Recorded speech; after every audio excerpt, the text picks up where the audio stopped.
ಸೂರ್ಯರೇ, so ಈ ಒಂದು ಸಮಯದಲ್ಲಿ ತಂದೆಯ ದೇವರು ನಮಗೆ ಒಂದು ಅವಕಾಶವನ್ನ ಕೊಟ್ಟಿದ್ದಾರೆ. ಹಾಗಾಗಿ ಎಲ್ಲರಿಗೂ ಗೊತ್ತಿರೋ ಪ್ರಕಾರವಾಗಿ ನಾವು ಕರ್ತನಾದ ಯೇಸು ಕ್ರಿಸ್ತನ ಆ ಒಂದು ರಾತ್ರಿ ಭೋಜನದ ಸಮಯಕ್ಕೆ ಬಂದಿದ್ದೀವಿ. ಕ್ರಿಸ್ತನ ಪ್ರೀತಿಯ ಸೂರ್ಯರೇ, ದೇವರ ಮಹಾಕೃಪೆಯಿಂದ ದೇವರು ನಮ್ಮನ್ನ ಕೃಪೆಯಿಂದ ಕಾಯ್ದು ಕಾಪಾಡಿ ಆತನ ದಿವ್ಯವಾದ ಹಸ್ತದಲ್ಲಿ ನಮ್ಮನ್ನ ಇಲ್ಲಿವರೆಗೂ ನಡ್ಸ್ಕೊಂಡ್ ಬಂದಿದ್ದಾರೆ. ಹಾಗಾಗಿ ದೇವರಿಗೆ ಕೃತಜ್ಞತೆ ಸಲ್ಲಿಸುವವರಾಗಿರೋಣ. ಅದು ಮಾತ್ರ ಒಳ್ಳೇದೇ.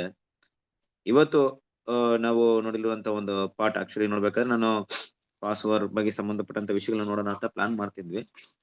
ಅದು ನಾವು ಗುರುವಾರದ ಹೊತ್ತು ಏನ್ ಮಾಡೋಣ, ಪಾಸ್ವರ್ಗೆ ಸಂಬಂಧಪಟ್ಟಂತ ವಿಷಯವನ್ನ ನೋಡೋಣ. ಇವತ್ತು ನಾವು ಯಥಾ ಪ್ರಕಾರ ನಮ್ಗಿರುವಂತ ರೋಮನ್ ಪುಸ್ತಕದ ಒಂದು ಮುಂದುವರೆದ ಭಾಗವನ್ನ ನೋಡಕ್ಕೆ ಮುಂದುವರ್ಸೋಣ. ಸರಸುರೇ, ಎಷ್ಟನೇ ಒಂದು ಭಾಗವನ್ನ ನೋಡ್ತಾ ಇದೀವಿ ನಾವು ಈಗ? ಎಷ್ಟನೇ ಭಾಗ? ಅಯ್ಯೋ ದೇವ್ರೆ, ಬಂದಿಲ್ವಾ? 11ನೇ ಭಾಗವನ್ನ ನೋಡ್ಬೇಕು, ಕರೆಕ್ಟಾ? ಹೌದು ಬ್ರದರ್. ಓಕೆ, 11ನೇ ಭಾಗವನ್ನ ನೋಡ್ಬೇಕಾಗಿದೆ. ಕೊನೆಯದಾಗಿ ಯಾವ ವಾಕ್ಯದಲ್ಲಿ ನಿಲ್ಸಿದ್ವಿ ನಾವು? ರೋಮನ್ಸ್ 1:23 ಆಗಿದೆ ಬ್ರದರ್. 24ರಿಂದ ಓದ್ಬೇಕು. ರೋಮನ್ಸ್ 1:23 ಆಗಿದ್ಯಾ? ಹಾಗಾದ್ರೆ ನಾವೇನ್ ಮಾಡ್ಬೇಕು? 24ರಿಂದ ನೋಡ್ಬೇಕು. ಹಾಗಾಗಿ 23ನೇ ಒಂದು ವಾಕ್ಯವನ್ನ ತಗೊಂಡಾಗ ಈ ಒಂದು ರೋಮನ್ ಪುಸ್ತಕದಲ್ಲಿ ಮೊದಲನೇ ಅಧ್ಯಾಯದಲ್ಲಿ ನಾವಿದ್ವಿ. ಅಲ್ಲಿ ಹೆಚ್ಚಾಗಿ ನೋಡ್ಬೇಕಾದ್ರೆ ಅಪೊಸ್ತಲರು ಏನ್ ಮಾಡ್ತಾ ಇದ್ರು ಅಂದ್ರೆ, ರೋಮಪುರದವರಿಗೆ ಬರೆದಂತ ಪತ್ರಿಕೆಯಲ್ಲಿ ದೇವರ ಜ್ಞಾನ ಮತ್ತೆ ಮನುಷ್ಯರ ಜ್ಞಾನ ಅನ್ನುವಂಥ ವಿಷಯ ಎಷ್ಟರ ಮಟ್ಟಿಗೆ ಇದೆ ಅನ್ನೋಂಥ ವಿಷಯನ ತಿಳಿಯಪಡಿಸಕ್ಕೆ ಅವರು ಅನೇಕ ವಿಷಯಗಳನ್ನ ಇಲ್ಲಿ ತಿಳಿಸ್ಕೊಡ್ತಾ ಇದ್ದಾರೆ. ಅಂದ್ರೆ ಮನುಷ್ಯರ ಒಂದು ಜ್ಞಾನ ಎಷ್ಟು ಹುಚ್ಚುತನವಾಗಿದೆ, ಎಷ್ಟು ಕೆಟ್ಟದಾಗಿದೆ. ತಾವು ಜ್ಞಾನಿ ಅಂತ ಹೇಳ್ಕೊಂಡು ಅವ್ರು ಏನಾಗಿದ್ದಾರೆ? ಹುಚ್ಚರಾಗಿದ್ದಾರೆ. ಯಾವ ರೀತಿ ಅಂದ್ರೆ, ದೇವರು ಅನ್ನುವಂಥ ವಿಷಯ ಸೃಷ್ಟಿಗಳಿಂದ ಗೊತ್ತಿದ್ರು ಕೂಡ ದೇವ್ರಿಗೆ ಏನ್ ಮಾಡಿಲ್ಲ, ಅವರು ಗಣಪಡಿಸದೆ ದೇವ್ರನ್ನ ಮಹಿಮೆ ಪಡಿಸದೆ ಮಾಡುವಂತ ವಿಷಯ ಅದು ಎಷ್ಟು ಕೆಟ್ಟದಾಗಿದೆ ಅನ್ನೋ ವಿಷಯವನ್ನ ಹೇಳ್ತಾರೆ. ಹೌದು ಕ್ರಿಸ್ತನ ಪ್ರೀತಿಯ ಸಹೋದರರೇ, ಇಲ್ಲ ಒಂದು ಪ್ರಶ್ನೆ ನಮ್ಗೆ ಏನ್ ಬರುತ್ತೆ ಅಂದ್ರೆ, ಈ ಲೋಕದ ಜನರು ತಿಳಿದೇ ಮಾಡ್ತಾ ಇದ್ದಾರೆ ಅನ್ನೋದು ನಮ್ಮೆಲ್ಲರಿಗೂ ಗೊತ್ತಿರುವಂತ ವಿಷಯ ಅಲ್ವಾ? ಅವ್ರಿಗೆ ಕ್ಷಮಾಪಣೆ ಇದೆ ಅನ್ನೋದು ನಿಜವಾದ್ರು ಮಾಡಿದಂತ ತಪ್ಪಿಗೆ ದಂಡನೆ ಇದ್ದೇ ಇದೆ. ಈಗ ನಮ್ಮ ಪ್ರಶ್ನೆ ಏನಪ್ಪಾ ಅಂದ್ರೆ, ನೋಡ್ರಿ, ಈ ಲೋಕದಲ್ಲಿ ಅನೇಕ ಜನರು ತಪ್ಪು ಮಾಡ್ತಾ ಇದ್ರೆ ಕಾನೂನು ಇದೆ, ಪೊಲೀಸ್ ಸ್ಟೇಷನ್ ಇದೆ, ಕೋರ್ಟ್ ಇದೆ, ಹಲವಾರು ರೀತಿಯಾದಂತ ತಪ್ಪು ಮಾಡಿದವರಿಗೆ ಶಿಕ್ಷೆ ಕೊಡುವಂತ ವಿಷಯಗಳಿದೆ. ಈ ಶಿಕ್ಷೆಗಳೆಲ್ಲ ಯಾರು ಅನುಮತಿ ಮಾಡಿದಾರೆ ಅಂದ್ರೆ, ಹೌದು, ದೇವರೇ ಇದನ್ನ ಅನುಮತಿ ಮಾಡಿದ್ದಾರೆ ಅಲ್ವಾ? ಈ ಸಿಸ್ಟಮ್ನ, ಈ ಗೌರ್ಮೆಂಟ್ಸ್ ನ ದೇವ್ರು ಇದನ್ನ ನ್ಯಾಯಯುತವಾಗಿ ಅನುಮತಿ ಮಾಡಿದ್ದಾರೆ. ಇದೆಲ್ಲ ದೇವರ ಒಂದು ಕಂಟ್ರೋಲ್ ಕಡೆನೆ ಕಾರ್ಯನಿರ್ವಹಿಸ್ತಾ ಇದೆ. ಹಾಗೆ ತಪ್ಪು ಮಾಡಿದವ್ರು ಏನ್ ಮಾಡ್ತಾ ಇದಾರೆ ಅಂದ್ರೆ, ಇವತ್ತು ಶಿಕ್ಷೆಯನ್ನು ಅನುಭವಿಸ್ತಾರೆ ಒಂದ್ ರೀತಿಯಲ್ಲಿ. ಇನ್ನೊಂದ್ ರೀತಿಯಲ್ಲಿ ಅವರು ಮನುಷ್ಯರಿಗೆ ನೋಡಿ, ಈಗ 10 ಆಜ್ಞೆಗಳು, 10 ಆಜ್ಞೆಗಳಲ್ಲಿ ಮೊದಲನೆಯ 4 ಆಜ್ಞೆಗಳ ನಂತರ ಬರುವಂತ ಆಜ್ಞೆಗಳೆಲ್ಲ ಮನುಷ್ಯರಿಗೆ ಸಂಬಂಧಪಟ್ಟಂತ ಒಂದು ಆಜ್ಞೆ. ಅದನ್ನ ಏನ್ ಮಾಡ್ತಾರೆ? ಸೂಕ್ಷ್ಮವಾಗಿ ಪರಿಗಣಿಸಿ ಅದಕ್ಕೆ ಏನ್ ಮಾಡ್ತಾರೆ? ಶಿಕ್ಷೆಯನ್ನು ಕೊಟ್ಬಿಡ್ತಾರೆ. ಕದಿಬಾರ್ದು, ಸುಳ್ಳು ಹೇಳ್ಬಾರ್ದು, ವ್ಯಭಿಚಾರ ಮಾಡಬಾರ್ದು, ಮತ್ತೊಬ್ಬರ ವಸ್ತುಗಳನ್ನ ಆಶಿಸಬಾರ್ದು, ತನ್ನ ತಾಯಿಗೆ ವಿಧೇಯರಾಗಿರ್ಬೇಕು ಅನ್ನೋಂತ ಎಲ್ಲ ವಿಷಯಗಳು ಏನ್ ಮಾಡ್ತಾರೆ? ಅಲ್ಲೆಲ್ಲಿ ಮಿಸ್ಟೇಕ್ ಆಗುತ್ತೆ ಅದಕ್ಕೆ ಲೋಕ ಏನ್ ಮಾಡುತ್ತೆ? ಅದಕ್ಕೆ ಜಡ್ಜ್ಮೆಂಟ್ ಕೊಡುತ್ತೆ. ಬಟ್ ದೇವ್ರ ವಿಷಯ ಬಂದಾಗ ಅದನ್ನ ಇವತ್ತರೆಗೂ ಪ್ರಪಂಚ ಏನ್ ಮಾಡ್ತಿದೆ? ಬ್ರೇಕ್ ಮಾಡ್ತಾ ಇದೆ. ಅದಕ್ಕೆ ಯಾವ್ದಾದ್ರು ಪನಿಷ್ಮೆಂಟ್ ಕೊಡ್ತಾ ಇದಾರ ಇವತ್ತು ಕೋರ್ಟ್ ಅಲ್ಲಿ? ನೋಡಪ್ಪ, ನೀನು ದೇವರ ಸ್ವರೂಪನ ಒಂದು ವಿಗ್ರಹವನ್ನ ಮಾಡ್ಕೊಂಡಿದೀಯಾ, ಆರಾಧನೆ ಮಾಡಿದ್ಯಾ, ಅದು ತಪ್ಪು ಅಂತ ಏನಾದ್ರು ಪನಿಷ್ಮೆಂಟ್ ಕೊಡ್ತಾರಾ? ಇವತ್ತು ನೀನು ಸಬ್ಬತ್ ದಿನವನ್ನ ನೀನು ಆಚರಣೆ ಮಾಡಿಲ್ಲ ಅಂತ ಏನಾದ್ರು ಪನಿಷ್ಮೆಂಟ್ ಕೊಡ್ತಾರಾ? ಇಲ್ಲ. ಲೋಕದ ಒಂದು ವ್ಯವಹಾರ ಎಷ್ಟರ ಮಟ್ಟಿಗೆ ಇದೆ ಅಂದ್ರೆ, ಅದು ಸ್ವಾರ್ಥ ಚಿಂತಕರಾಗಿದೆ. ಅಂದ್ರೆ ತಮಗೆ ಯಾವುದು ಸರಿ ಅನ್ಸುತ್ತೋ ಅದಕ್ಕೆ ವಿರುದ್ಧವಾಗಿರುವಂತ ವಿಷಯಕ್ಕೆ ಏನ್ ಮಾಡ್ತಿದ್ದಾರೆ? ಗಮನ ಕೊಡ್ತಾರೆ. ಆದ್ರೆ ತಮ್ಮನ್ನ ಸೃಷ್ಟಿ ಮಾಡಿದಂತ ದೇವರು ಅವರ ವಿಷಯ ಅಂತ ಬಂದಾಗ ಅದನ್ನ ಎಷ್ಟು ನಿರಾಕರಿಸ್ತಾ ಇದಾರೆ ಅಂದ್ರೆ, ಅಷ್ಟರ ಮಟ್ಟಿಗೆ ದೇವರ ವಿಷಯಗಳಿಗೆ ಏನಾಗ್ತಿದ್ರೆ ಅವಿಧರಾಗಿ ದೇವರನ್ನ ಕೋಪವನ್ನು ಎಬ್ಬಿಸುವಂತ ರೀತಿ ನಡ್ಕೊಳ್ತಾ ಇದ್ದಾರೆ. ಸರಿ, ಈಗ ಈ ತಪ್ಪನ್ನ ಕೇಳೋರು ಯಾರು? ಈ ತಪ್ಪನ್ನ ಯಾರು ಕೇಳ್ಬೇಕಾಗಿದೆ ಈಗ ಅಲ್ವಾ? ಮನುಷ್ಯರು ಮಾಡುವಂತ ತಪ್ಪನ್ನ ಮನುಷ್ಯರಿಗೆ ದಂಡನೆ ಇಲ್ತಾ ಇದ್ರೆ ಕೊನೆಗೆ ಯಾರು ಕೇಳ್ತಾರೆ? ಅದನ್ನ ದೇವ್ರು ಕೇಳ್ತಾರೆ. ದೇವ್ರು ಯಾವಾಗ್ಲೂ ಏನ್ ಮಾಡಲ್ಲ, ಆ ಒಂದು ವಿಷಯವನ್ನ ಬಿಡಲ್ಲ ಅಲ್ವಾ? ಹಾಗಾಗಿ ನೋಡ್ರಿ, ಇವತ್ತು ದೇವರಿಗೆ ಕೊಡ್ಬೇಕಂತ ಮಹಿಮೆನ ಮನುಷ್ಯರು ಏನ್ ಮಾಡಿದಾರೆ? ಪಶು ಪಕ್ಷಿ ಇಂತ ಒಂದು ದೇವರಿಂದ ಸೃಷ್ಟಿ ಮಾಡಿದಂತ ಒಂದು ಜೀವಿಗಳಿಗೆ ಅದನ್ನ ಕೊಡ್ತಾ ಇದ್ದಾರೆ.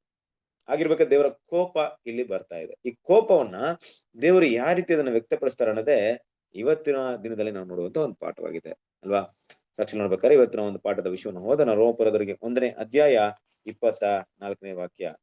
ಆದ ಕಾರಣ ಅವರು ಮನಸ್ಸಿನ ದುರಾಸೆಗಳಂತೆ ನಡೆದು ತಮ್ಮ ದೇಹಗಳನ್ನು ಮಾನಹೀನ ಮಾಡಿಕೊಳ್ಳಲಿ ಎಂದು ದೇವರು ಅವರನ್ನು ಹೊಲಸಾದ ನಡತೆಗೆ ಒಪ್ಪಿಸಿದನು.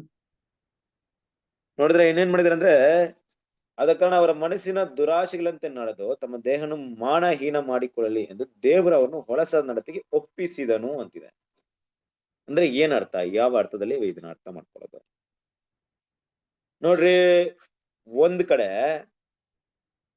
ಕಡೆ ನಮಗೆ ಏನ್ ಸಿಗ್ತಾ ಇದೆ ಅಂದ್ರೆ, ಒಂದು ಕಲಬೆರೆತ ಅಂದ್ರೆ ನಮ್ಗೆ ಆರೋಗ್ಯಕ್ಕೆ ಸರಿ ಇಲ್ಲದ ಆಹಾರ ಸಿಗ್ತಾ ಇದೆ ಅಂತ ಇಟ್ಕೊಳ್ಳಿ. ನಮ್ಗೆ ಬೇರೆ ಆಹಾರ ಯಾವುದೂ ಇಲ್ಲ, ಒಳ್ಳೆ ಆಹಾರ ಇಲ್ಲ, ಬಟ್ ಇರೋದು ಇಷ್ಟೇ ಆಹಾರ. ಈ ಆಹಾರ ಆರೋಗ್ಯಕ್ಕೆ ಒಳ್ಳೇದಲ್ಲ, ಬಟ್ ಬೇರೆ ಆಹಾರ ಇಲ್ಲ ಅಂದ್ರೆ ಏನ್ ಮಾಡ್ಬೋದು, ನಾವು ಅದೇ ಆಹಾರನ ತಿನ್ಬೇಕು, ಬೇರೆ ದಾರಿ ಇಲ್ಲ. ಆದ್ರೆ ಒಳ್ಳೆ ಹೆಲ್ತಿ ಫುಡ್ ಕೂಡ ನಮ್ಗೆ ಸಿಗ್ತಾ ಇದೆ. ಒಂದ್ ವೇಳೆ ನಮ್ಮ ಮುಂದೆ ಒಳ್ಳೆ ಒಂದು ಜ್ಯೂಸ್ ಬಾಟ್ಲ್ ಇರ್ತಾರೆ, ಇನ್ನೊಂದ್ ಪಕ್ಕದಲ್ಲಿ ವೈನ್ ಬಾಟ್ಲ್ನ ಇರ್ತಾರೆ.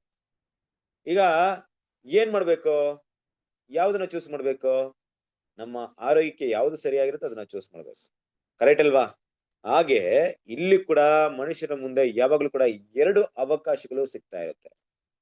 ಒಂದೇನಪ್ಪ ಅಂದ್ರೆ ದೇವರಿಗೆ ಮೆಚ್ಚುವಾಗಿ ನಡೆಯೋದು, ಇನ್ನೊಂದು ದೇವರಿಗೆ ವಿರುದ್ಧವಾಗಿ ನಡೆಯೋದು.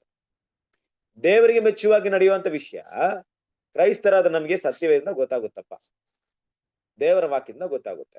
ಒಬ್ಬ ಅನ್ಯ ಜನರಲ್ಲಿ ತಗೊಂಡಾಗ, ದೇವ್ರು ಯಾರಂತ ತಿಳಿದಿರೋಂತ ವ್ಯಕ್ತಿ ಅವ್ರನ್ನ ತಗೊಂಡಾಗ ಅವ್ರಿಗೆ ಹೇಗ್ ಗೊತ್ತಾಗುತ್ತೆ ಇದು ಒಳ್ಳೆ ಇದು ಕೆಟ್ಟದ್ ಅಂದ್ಬಿಟ್ಟು? ಹೇಗ್ ಗೊತ್ತಾಗುತ್ತೆ? ಈಗ ಒಂದ್ ವ್ಯಕ್ತಿ ಹುಟ್ಟಿದ, ಒಂದ್ ಮಗು ಬೆಳೀತಾ ಇದೆ, ಅದು ಬೈಬಲ್ ಓದಿಲ್ಲ, ಏನು ಓದಿಲ್ಲ, ಬಟ್ ಆ ಮಗುಗ್ ಹೆಂಗ್ ಗೊತ್ತಾಗುತ್ತೆ? ಬೆಳೀತಾ ಬೆಳೀತಾ ಇದು ಒಳ್ಳೇದು ಕೆಟ್ಟದಂತ ಹೆಂಗ್ ಗೊತ್ತಾಗುತ್ತೆ? ಕದಿಯೋದು ಒಳ್ಳೇದು ಕೆಟ್ಟದ್ದು ಅಂತ ಕದಿಯೋದು ಕೆಟ್ಟದಂತ ಮಗು ಹೆಂಗ್ ತಿಳ್ಕೊಳ್ಳುತ್ತೆ? ಅವ್ರ ತಂದೆ ತಾಯಿ ನಡೆಯುವ ರೀತಿಯಲ್ಲಿ ತಿಳ್ಕೊಳ್ಳುತ್ತೆ. Very good. ತಂದೆ ತಾಯಿ ಪೇರೆಂಟ್ಸ್ ಅದನ್ನ ಹೇಳ್ಕೊಡ್ತಾರೆ. ಈಗ ಪೇರೆಂಟ್ಸ್ ಹೇಳ್ಕೊಡ್ಲಿಲ್ಲಪ್ಪ, ಆಗ ಈಗ ಸ್ಕೂಲಲ್ಲೂ ಹೇಳ್ಕೊಡ್ಲಿಲ್ಲ, ಈಗ ಯಾರು ಹೇಳ್ಕೊಳ್ಳಿಲ್ಲ, ಅವ್ರಿಗೆ ಕ್ಲಿಯರ್ ಆಗಿ ಯಾರು ಹೇಳ್ಕೊಳ್ಳಿಲ್ಲ, ಅವಾಗ ಹೆಂಗ್ ಆ ಮಗು ಅದನ್ನ ಹೆಂಗ್ ತಿಳ್ಕೊಳ್ಳುತ್ತೆ? ಆದಮನಿಂದ ಬಂದಂತದಿಂದ ಪಾಪ ಹಂಗೆ ಹರಡಿಕೊಂಡಿದೆ. ಹೌದು, ಪಾಪ ಹಂಗೆ ಆಡ್ಕೊಂಡಿದ್ದೆ. ಆ ಮಗು ಇದು ತಪ್ಪು ಅಂತ ಹೆಂಗ್ ತಿಳ್ಕೊಳ್ಳುತ್ತೆ? ಇದ್ ಮಾಡೋದ್ ತಪ್ಪು ಅಂತ ಹೆಂಗ್ ತಿಳ್ಕೊಳ್ಳುತ್ತೆ? ಅದಕ್ಕೆ ಯಾವ ರೀತಿ? ಶಿಕ್ಷೆ ಅದು ಕೊಟ್ಟು ಯಾವ್ದೇ ತಪ್ಪು ಎಜುಕೇಶನ್ ಸರಿನ ತಿಳಿದಾಗ ಅದು ಹಾ. ಶಿಕ್ಷೆ ಅನುಭವಿಸ್ತಾರೆ. ನೋಡಿ, ಈಗ ಅದಕ್ಕೆ ಪೇರೆಂಟ್ಸ್ ತಪ್ಪು ಹೇಳ್ತಾ ಇಲ್ಲ, ತಿಳಿಯೋರಿಗೆ. ಟೀಚರ್ ಹೇಳ್ತಾ ಇಲ್ಲ, ಯಾರು ಕೂಡ ಮಗು ಹೇಳ್ಕೊಡ್ತಾ ಇಲ್ಲಪ್ಪ, ಬಟ್ ಆ ಮಗು ಕದಿಯೋದು ತಪ್ಪು ಅಂತ ಹೆಂಗ್ ಕಂಡ್ಬಿಡುತ್ತೆ? ಬುದ್ಧಿ ಬರುತ್ತೆ ಅವಾಗ ಗೊತ್ತಾಗುತ್ತೆ ಯಾವ್ದು ತಪ್ಪು ಅದೇ ಬುದ್ಧಿ ಯಾವ ರೀತಿಯಲ್ಲಿ ಬರುತ್ತಾ? ಬುದ್ಧಿ ಯಾವ ರೀತಿಯಲ್ಲಿ ಬರುತ್ತಾ? ಅಂದ್ರೆ ಅದು ತಪ್ಪು ಕದ್ದಿ ತಪ್ಪು ಮಾಡಿದಾಗ ಅದಕ್ಕೆ ಯಾರಾದ್ರೂ ಶಿಕ್ಷೆ ಕೊಟ್ಟಾಗ ಇದು ತಪ್ಪು ಅಂತ ಗೊತ್ತಾಗ್ಬೋದು. ವಯಸ್ಸಾದಾಗ ಅವ್ರಿಗೆ ಗೊತ್ತಾಗುತ್ತೆ. ಓಕೆ, ಫಾರ್ ಎಕ್ಸಾಂಪಲ್ ಈಗ ಒಂದ್ ಮಗು ಇದೆ, ಅದು ಒಂದ್ ಚಾಕ್ಲೇಟ್ ಇದೆ ಕೈಯಲ್ಲಿ. ಈಗ ಚಾಕ್ಲೇಟ್ ನೀವು ಕಿತ್ಕೊಂಡ್ರಿ, ಏನ್ ಮಾಡುತ್ತೆ ಮಗು?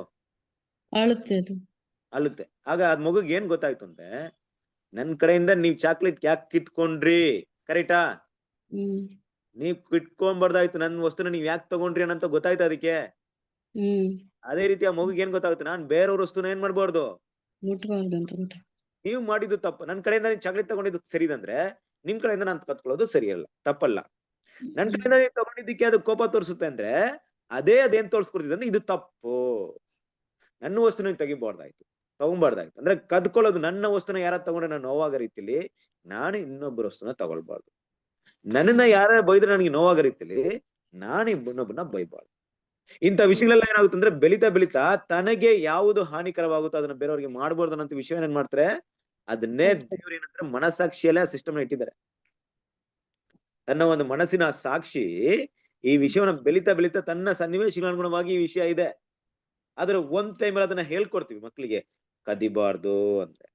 ಈಗ ಮಗು ಏನಮಾಗುತ್ತೆ, ತಂದೆ ತಾಯಿ ಮಾತನ್ನ ಅರ್ಥ ಮಾಡ್ಕೊಳುತ್ತೆ ಹೊರತು ಕದಿಯುವುದ್ರಿಂದ ಆಗುವಂತ ಪರಿಣಾಮ ಏನು ಅಂತ ಅರ್ಥ ಆಗಲ್ಲ.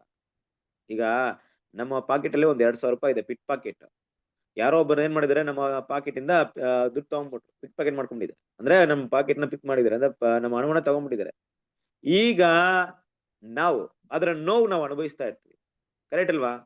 ಆ ನೋವು ಅನುಭವಿಸುವಂತ ನವರಿಗೆ ನಮ್ಗೆ ಏನ್ ಗೊತ್ತಾಗುತ್ತೆ ಅಂದ್ರೆ ಬೇರೆಯವರ ದುಡ್ಡು ತಗೊಂಡಾಗ ಎಷ್ಟು ನೋವಾಗುತ್ತೆ ಅಂತ ಅನುಭವ ಆಗುತ್ತೆ. ಕರೆಕ್ಟಾ? ಆ ಪೇನ್, ಆ ಕಷ್ಟ, ಆ ಮನಸ್ಸು ಅದೇನಾಗುತ್ತೆ ಅಂದ್ರೆ ಪ್ರತಿಯೊಬ್ಬರಿಗೂ ಪಾಠ ಕಲಿಸ್ಕೊಡುತ್ತೆ. ಇದಕ್ಕೆ ದೇವ್ರ ಏನ್ ಮಾಡಿದಂದ್ರೆ ದೇಹದಲ್ಲಿ ಒಂದು ಸಿಸ್ಟಮ್ ಇಟ್ಟಿದ್ದಾರೆ ಕ್ರಿಸ್ತನ ಪ್ರೀತಿ ಸರಸ್ವರಿ. ಅದನ್ನ ಅರ್ಥ ಮಾಡ್ಕೊಬೇಕು. ನಮ್ಮ ದೇಹದಲ್ಲಿ 2 ಸಿಸ್ಟಮ್ ಇದೆ. ಒಂದು ಮಾನಸಿಕವಾದದ್ದು, ಆತ್ಮಿಕವಾದ. ಏನಪ್ಪಾ ಅಂದ್ರೆ ಮಾನಸಿಕವಾದಂತ ನೋವು ಅಂದ್ರೆ ಇದು ಶಾರೀರಿಕವಾದಂತ ನೋವು ಮತ್ತೆ ಮಾನಸಿಕವಾದಂತ ನೋವು. ಈ 2 ನೋವು ಬೇರೆ ಬೇರೆ. ಕರೆಕ್ಟಾ? ಒಬ್ರು ಒಡ್ದಾಗ ಆಗುವಂತ ನೋವು ಬೇರೆ, ಒಬ್ರು ಬೊಯ್ದಾಗ ಆಗುವಂತ ನೋವು ಬೇರೆ. 2 ನೋವು ಬೇರೆ ಬೇರೆ ತಾನೆ. ಒಬ್ರು ಬೊಯ್ದಾಗ ಮನಸ್ಸು ನೋವಾಗುತ್ತೆ, ಆ ನೋವು ಬೇರೆ. ಅದೇ ರೀತಿ ಅದೇ ತಪ್ಪಿಗೆ ಒಬ್ರು ಹೊಡೆದಾಗ ಆ ನೋವಾಗುತ್ತೆ, ಅದು ಆ ನೋವು ಬೇರೆ. 2 ಬೇರೆ ಬೇರೆ ನೋವು. 2 ನೋವೇ, 2 ಪೇಯ್ನೆ, ಬಟ್ 2 ಬೇರೆ ಬೇರೆ. ಈ ಪೇಯ್ನ್ ನಮ್ಗೆ ಏನ್ ಮಾಡುತ್ತಂದ್ರೆ ಒಳ್ಳೇದು ಕೆಟ್ಟದ ಪಾಠವನ್ನ ಕಳಿಸ್ಕೊಡುತ್ತೆ. ಕರೆಕ್ಟಾ? ಒಂದ್ ವೇಳೆ ಪೇಯ್ನ್ ಮಾತ್ರ ಇಲ್ದೇ ಇದ್ರೆ ನಮ್ಗೆ ಒಳ್ಳೇದ್ ಯಾವುದು ಕೆಟ್ಟದ್ ಯಾವುದು ಅಂತ ಗೊತ್ತಾಗ್ತಾ ಇರ್ಲಿಲ್ಲ. ದೇವ್ರು ನೋಡ್ರಿ ಯಾವ ತರ ಒಂದು ಸಿಸ್ಟಮ್ ನ ದೇಹದಲ್ಲಿ ಇಟ್ಟಿದ್ದಾರೆ.